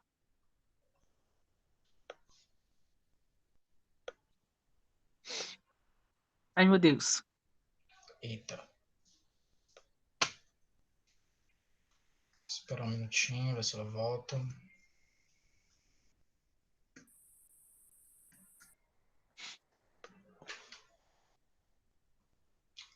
Caiu. Peraí, deixa eu mandar uma mensagem para ela.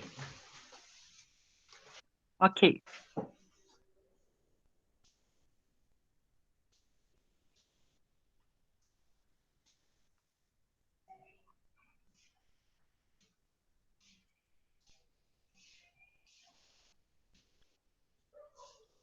Depois você vai disponibilizar o vídeo em alguma plataforma? Vai estar no nosso canal do YouTube. A gente estava transmitindo ao vivo, na verdade, no primeiro dia.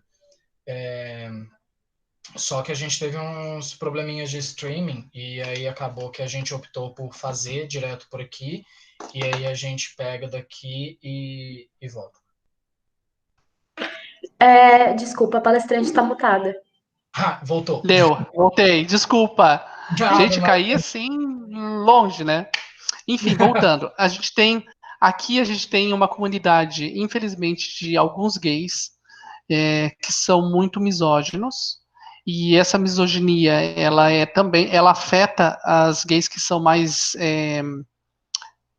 as POCs que a gente, né? Que são as mais afeminadas, enfim, né? Existe um padrão. Eu não me lembro se foi o Felipe Neto que compartilhou uma foto falando sobre uma festa de jurerê internacional, que era todo mundo igual. É tipo isso. Existe uma padronização do movimento, né? Não do movimento social, mas das pessoas que são gays em Florianópolis. E essa comunidade é a mesma que muitas vezes está à frente dos movimentos, né? E, enfim, que são as referências, né? E é por isso que a gente tem essa dificuldade muito grande de conseguir. Ah, meu Deus, eu tô vendo um gatinho, tô vendo uma orelhinha assim. Ela deixou aqui. E daí a gente vê que o que acontece? Você acaba não querendo entender, né, todo o cenário, todo o contexto. E isso cria uma dificuldade muito grande de conseguir ter essa união no próprio movimento. Porque parece que a gente não se entende.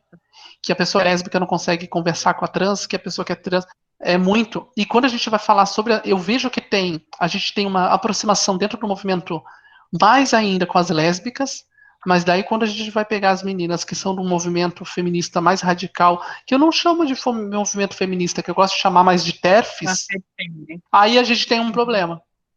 Porque elas vão nos desqualificar o máximo que puderem. E daí eu não entendo como que você... com essas meninas no canal do YouTube, que é uma loucura. Eu imagino. Tem um canal no YouTube, nossa. Eu imagino. E daí, quando a gente vai falar sobre elas, como que pode, né, isso dentro do próprio movimento e como que a gente cria um movimento se o próprio movimento não tem um movimento coeso, né? Sim. Só para... Essa fragmentação do movimento, ele enfraquece a força, né? E abre, tipo, brechas para a gente ser atacada dentro do movimento, de forças de fora do movimento, né? Sim, total. Oliro, só pegando um gancho nessa última coisa que você falou das dificuldades internas dentro do movimento, é uma coisa que eu também identifico. Eu estou do lado de cá, mas eu identifico também isso é muito nítido para a gente também. Uma pergunta, eu e a Dione, eu acho que a gente já conversou sobre isso, até quando a Dione veio aqui, eu converso sempre muito sobre isso. Já conversei mais, teve momentos que eu já conversei mais, mas eu ainda converso bastante sobre isso. E eu queria saber a sua opinião a respeito do movimento LGBT. Você acha que já deu? Você acha que chegou, que a gente está caminhando para um momento onde os movimentos eles vão seguir caminhos diferentes? E eu falo nem com relação claro, também com relação à questão da convivência, com relação à questão das pautas e tudo, mas eu falo de uma questão mais pragmática, assim, que uma coisa que você falou muito bem sobre a questão do casamento, a pauta não atingir, não chegar às pessoas trans e tudo. E uma coisa que a gente sempre identifica muito é que as pautas LGB e as pautas P são pautas muito diferentes entre si. E quando isso eu falo de tudo, eu falo pauta de saúde pública, eu falo pauta social, eu falo pauta civil, eu falo pauta legal, eu falo reivindicação, tudo assim. Então, eu sou antiquada, tá? E eu acredito que movimento social, ele é um movimento social organizado, ok? Sim. Então, assim, em Florianópolis a gente tem pessoas que se organizam enquanto movimento social. A gente tem reuniões, a gente senta junto, a gente conversa, a gente se alinha, as pessoas vão nas estaduais, vão na nacional, e isso eu chamo de movimento social LGBT, ok? Ele pode se articular politicamente ou não. E o que aconteceu? Com a internet, o que é uma coisa maravilhosa, mas também ao mesmo tempo me preocupa, se criou muito ativista de computador, que é o cara que está com a bunda sentada na frente do computador e que ele não viu uma realidade, ele não vai na rua, ele não trabalha dentro de uma penitenciária, ele não tem essa base, e daí começa a querer reivindicar coisas que são muito do seu particular, que também não vão atingir ninguém.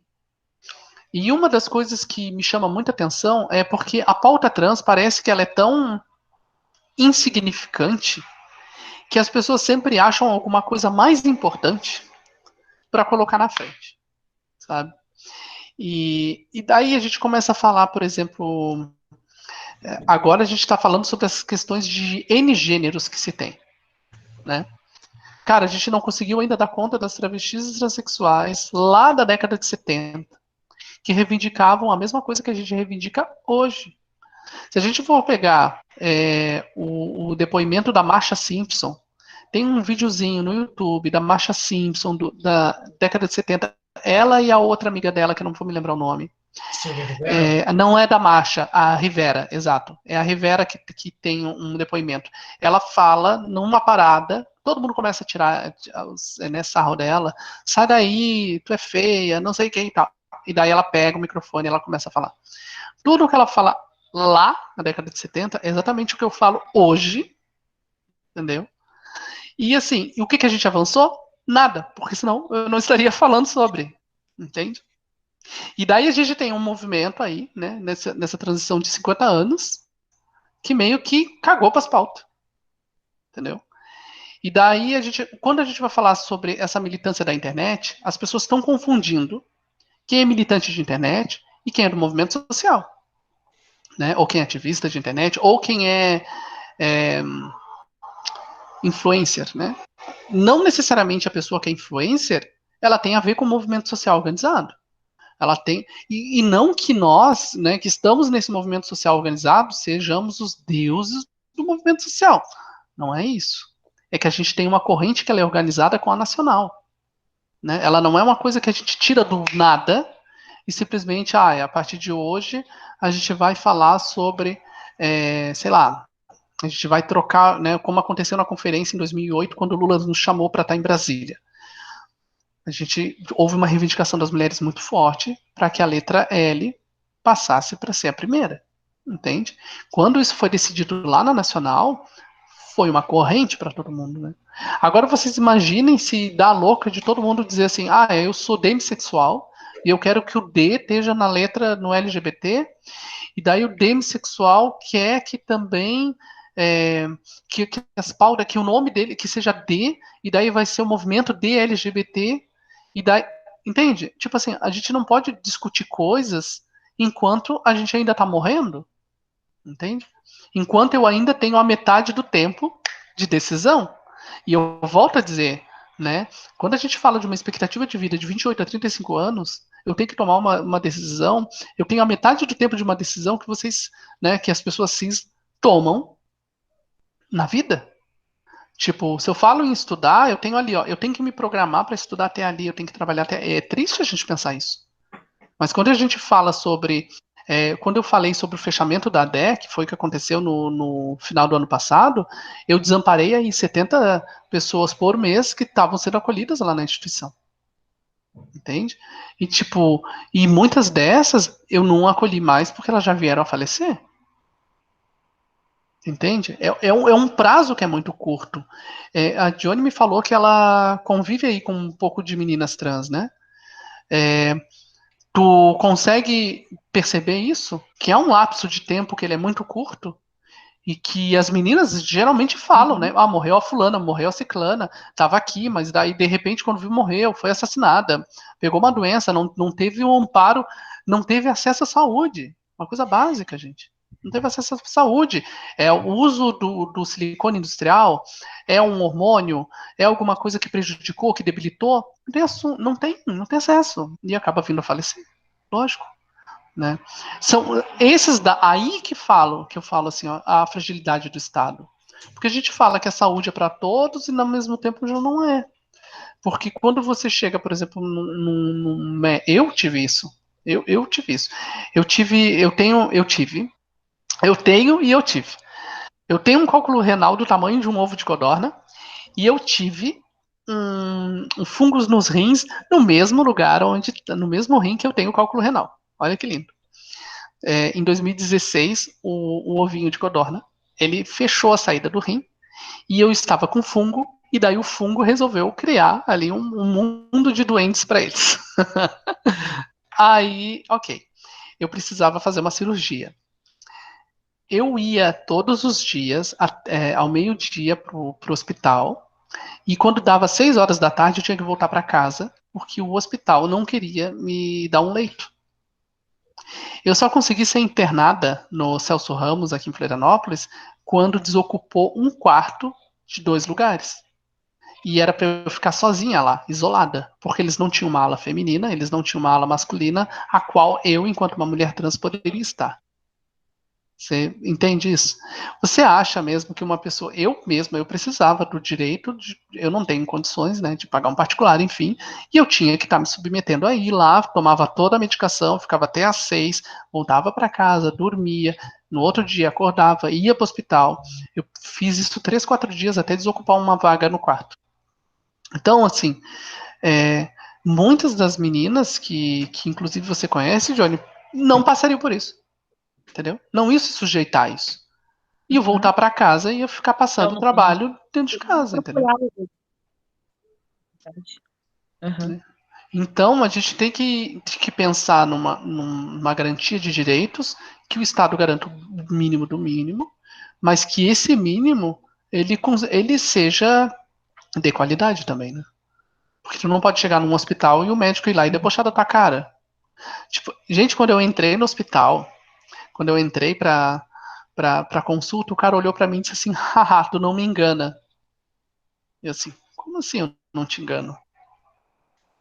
Nossa. Entendeu? Tipo, imagina, se eu não tivesse toda a paciência do mundo, que eu não sei de onde eu tiro, eu não teria voltado, não teria feito tratamento. É tudo isso, né? Essa é a parte complicada de tudo. E eu penso que o movimento LGBT, e aí a gente falando do movimento organizado, deveria se unir, pensar em estratégias de contribuir, inclusive com a própria. Aí eu falo sobre uma sensibilização das pessoas que estão na coordenação desse movimento. Entende? Pessoas trans e falar para as pessoas e explicarem: olha, gente, a gente passa por isso, por isso, por isso. E é por isso que a gente precisa discutir essas pautas. Entende? A gente não está vindo aqui né, por nada. Só que parece que isso não acontece. Né?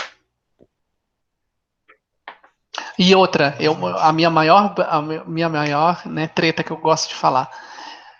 Eu até hoje eu não conheci um movimento organizado de bissexuais. Vocês conheceram algum movimento organizado de bissexuais no Brasil? Eu nunca vi Não. e eu não entendo o porquê que a letra B vem antes da letra T. Não é treta por causa do local, Isso é uma entendeu? coisa que eu É queria pra gente conversar com você entender, é pra pessoalmente gente fora da pensar gravação. essas coisas. Entende? Porque mesmo um movimento organizado que é inexistente, porque ele não existe, né, dentro dessa questão de importância, como se dizem, parece que tem mais importância do que as trans. É louco pensar isso, né?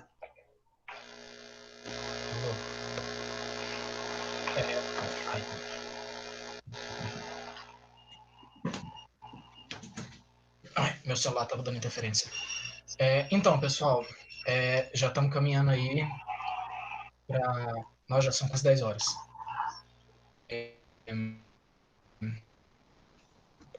Bom, Johnny, mais alguma questão? Littles?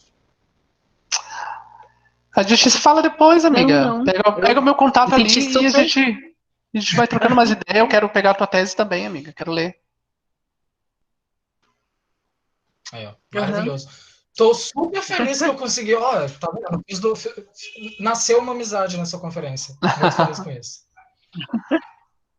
Gente, antes, para finalizar, eu gosto muito mesmo de agradecer a sua presença aqui, Leros. De Nada, foi verdade. ótimo. Me diverti muito. Vocês são ótimos. Obrigado mesmo. Eu e a Johnny, a gente sabe que falar de LGBT dentro do movimento liberal é uma coisa difícil, é uma coisa complicada. A gente sabe os perrengues que a gente passa todo dia, né, Johnny? Não é uma coisa. E isso dos dois lados, assim, tanto a gente falar com liberais, hétero, cis, sobre pauta LGBT, quanto a gente falar sobre liberalismo com as pessoas LGBT. Então, assim, é bem complicado para a É gente, muito complicado. não é? Então, assim, queria muito, de Olha, mas não verdade. é nada diferente do que falar sobre LGBT nos movimentos de esquerda. Não tem Ah, diferença nenhuma.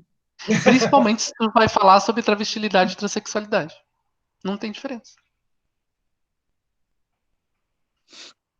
É que as pessoas, queria assim, muito te quando eu agradecer. vou. Pode falar, Johnny, rapidinho. Fala aí. Eu vou falar rapidinho. Eu sinto muito assim dentro do movimento, porque parece que a única maneira de a gente conseguir discutir as opressões, as dificuldades das pessoas LGBTs e tudo mais, é apenas pela teoria marxista, né? E pelos recortes de classe. Não que isso não é importante, mas se a gente olha para o indivíduo, a gente vai ver que cada indivíduo é único. Cada indivíduo tem sua singularidade. A gente pode pensar nos indivíduos e pensar por parte dos indivíduos políticas públicas que contemplem o indivíduo para o coletivo. Porque se a gente pega, por exemplo, duas mulheres negras da periferia, elas vão ter características diferentes. Porque elas, por mais que elas sejam negras, que elas sejam da periferia, elas são indivíduos diferentes. A gente pega uma mulher negra periférica, outra mulher negra, uma mulher negra da classe média, né? A gente pega uma mulher negra que teve oportunidades e é da classe média alta, são poucas, mas existem. Vai ser recortes diferentes. Mas quando eu estou falando de recorte, não é que eu estou querendo dizer que pensar no coletivo antes do indivíduo é errado. Não, mas a gente pode ter outras maneiras de debater, deixar o discurso mais plural e mais diverso, e contribuir para o avanço de direitos humanos. A gente não precisa tirar um no outro. A gente entre aspas, tá? Não é isso. A gente está numa guerra por direitos. Eu vou atirar no soldado amigo só porque ele pensa diferente, porque ele tenta ver por uma ótica e por uma perspectiva diferente da minha. Eu chegar no mesmo lugar passando por um caminho diferente. Sim, exato. porque, gente, mas é a frase clássica. Lutando por direitos humanos, direitos sexuais, direitos reprodutivos, né? Eu estou ali lutando para que meninas trans tenham acesso à hormonoterapia, não sejam obrigadas a passar por cirurgia para mudança de documento, ou sejam obrigadas a passar por uma cirurgia para ter acesso a um tratamento, porque isso é uma violação de direito sexual e reprodutivo, porque parece que a pessoa diz, eu sou trans, eu não vou querer ter filho. A pessoa trans também é fértil. Muitas vezes ela não quer passar por uma cirurgia, ou ela quer ter acesso a um tratamento de reprodução assistiva, sabe? Não tem esses pensamentos, assim, sabe? Esses links, assim. Ainda das outras questões de vulnerabilidade, de vazio, falta de... Além de tudo isso, mas a gente pode pensar no indivíduo sem considerar todos os problemas, né? O indivíduo ele não consegue abarcar toda a sua liberdade, comprar a sua liberdade, se ele não ter acesso às coisas mínimas, uma saúde, uma educação, uma renda, ele não vai ser livre, ele vai estar preso. O maior exemplo disso são as meninas travestis, as pessoas trans, principalmente as mulheres trans e as travestis, que estão presas dentro da prostituição. Isso não possibilita a liberdade. Não tem liberdade. Como a gente fala de liberdade, se a gente não respeita, né, a individualidade, se a gente não pensa numa forma de ter acesso a uma renda digna, não que a prostituição seja indigna, mas uma prostituição que é levada para obrigação, ela é indigna. Se eu quero me prostituir, é uma coisa, mas se eu não quero, é indigno isso para mim. Você entende? Não sei se eu fui clara, se eu acabei falando alguma coisa ofensiva. Não, pelo contrário. É que não dá nem para discutir sobre meritocracia, por exemplo, porque socialmente a gente não tem as mesmas oportunidades para discutir isso. Eu acredito na meritocracia quando é dadas as devidas oportunidades. A gente discutiu a meritocracia, a gente tem que dar oportunidades. E dar, né? Não estou falando do Estado dando tudo, né? Do Estado fornecer o mínimo, que é um direito fundamental, que é a sua liberdade, o acesso a uma educação, né? A saúde, que não necessariamente ela tem que ser estatal, ela pode ser privada, desde que seja pública. A gente tem exemplos no mundo todo de lugares que a educação pública é privada, e nem por causa disso a pessoa tem que, você entende? É uma discussão que parece que a gente está falando, a gente está ofendendo, tipo, parece que eu vou obrigar, é umas coisas assim que, gente, eu só estou dando exemplos de realidades diferentes que funcionam. A gente pode fazer funcionar. E assim, eu fico muito feliz, assim, voltando para o ponto, eu fico muito feliz de poder, sabe, tipo, ter a oportunidade de trazer esse debate à tona, sabe, tipo, para uma conferência jurídica, para uma conferência do curso de Direito da UFSC, que se propõe a falar sobre liberalismo, uma conferência que está acontecendo agora pelo Google Meet, mas que depois a gente vai postar essa palestra no YouTube, então ela vai ficar disponível ali, então sempre que as pessoas julgarem liberalismo, vai aparecer aquilo ali, sabe, tipo, e é importante, sabe, tipo, é uma coisa que acompanho muito o trabalho da Dione também, eu sei o quanto que ela se esforça para poder trazer esse debate para cá, porque não é um debate ideológico, isso é um debate sobre direitos humanos, isso é um debate sobre dignidade, isso é debate sobre o básico da vida, sabe? Tipo, que é você ter a liberdade de viver a sua vida, de buscar a sua felicidade da forma que você achar melhor, sabe? E eu acho que isso é uma coisa que une todos nós, isso é uma coisa que, por mais que assim, eu queira virar ali naquela curva da direita, outra pessoa queira virar naquela curva da esquerda, mas no final das contas, o lugar onde a gente quer chegar é o mesmo lugar. É um lugar de respeito, é um lugar de dignidade, é um lugar de civilidade, é um lugar onde todas as pessoas sejam tratadas com a dignidade que merecem, todas as pessoas sejam tratadas da melhor forma possível. E assim, eu realmente só tenho a agradecer, Little, a sua presença aqui, sabe, por Obrigada, que isso. abrir Foi aí o ótimo. debate com a gente, por se disponibilizar para falar com a gente, falar com outras pessoas, falar com pessoas que pensam diferente, pessoas que... Porque é isso que eu acho que é democracia, sabe? Tipo, a gente não precisa concordar em tudo, a gente não tem que concordar 100%, mas eu acho que se a gente concordar com o fato de que existem outras pessoas diferentes de nós e que por mais que nós pensemos diferentes, a gente pode chegar a um comum acordo, a gente pode chegar num consenso, a gente pode conviver de forma pacífica e harmônica, eu acho que é isso que importa, eu acho que isso que é a definição de democracia, sabe? De você ter a liberdade de ser quem você é, respeitando o limite do outro, sempre. E isso é um debate que tem que ser feito aqui na direita, é um debate que tem que ser feito na esquerda, é um debate que tem que ser feito em todos os lugares, assim. Então, assim, mais uma vez, muitíssimo obrigado pela sua presença, pela sua contribuição, pela palestra maravilhosa que você deu. Queria agradecer Nada, que isso. a presença de todo mundo que está aqui acompanhando a gente. Em especial, quero muito agradecer a ajuda do Rodrigo Coelho e da Caroline dos Anjos Nair, que são meus dois amigos, que são estudantes também do curso de Direito da UFSC, que me ajudam aí na conferência desde o início desse projeto, dessa segunda edição, e que estão aí do meu lado, estão me apoiando muito, gente, muito obrigado para vocês. Agradecer aos outros presentes. Pessoal, muito obrigado mesmo. Oi, Carol? Não, nada, meu amor. Eu só ia dizer que imagina, estamos juntos nesse projeto aí, todos os futuros. Ai, obrigada pela oportunidade de estar com vocês também, tá? Desculpa os trajes, tá? É porque eu tava aqui arrumando as coisas. Não, Nada. a sua Ama. participação foi muito importante, acho que Maravilhosa. contribuiu muito para enriquecer o conteúdo da palestra e da discussão também. Uhum. Muito obrigada pela oportunidade, assim. Eu fiquei muito feliz de estar com vocês, de aprender mais, sabe? Também foi incrível. Acho que toda. Uhum. Então, pessoal, é isso. E dessa forma, a gente encerra a nossa última palestra do segundo dia da nossa conferência, nossa segunda Conferência Nacional de Direito e Liberalismo. Já reitero o convite para todo mundo. Amanhã a gente tem 3 palestras também que vão ser super interessantes. Inclusive, é uma pauta que a Dione sabe que eu trabalho muito ela dentro do movimento LGBT liberal, assim, que é a questão da legítima defesa. A gente vai falar sobre a democratização da legítima defesa. O deputado estadual do Novo do Rio de Janeiro, Alexandre Freitas, ele vai ministrar essa palestra. Depois dele, a gente tem o Bernardo Rocha, que acredito que a Johnny também conheça, ele também trabalhou com a gente no Boteco Liberal, ele vai falar sobre a função social das empresas e pensando em novas formas de empresarialidades. E, por fim, no encerramento, a gente vai ter a palestra do Orlando Silva, que é professor de Direito Empresarial na UFSC.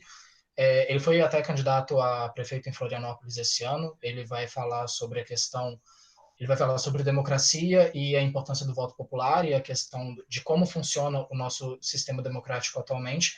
Então, assim, todos super convidados, Johnny, Liros também, vai ser uma honra ter vocês com a gente, caso vocês tenham interesse amanhã, tudo bem? E é isso, pessoal. Mais uma vez, muito obrigado pela presença de todo mundo. Obrigado, Liros, obrigado, Johnny. Nada. Carol, Prazerzão. Rodrigo. E a gente Obrigada. se vê. Até mais. Para vocês, bom fim de semana e bom descanso aí.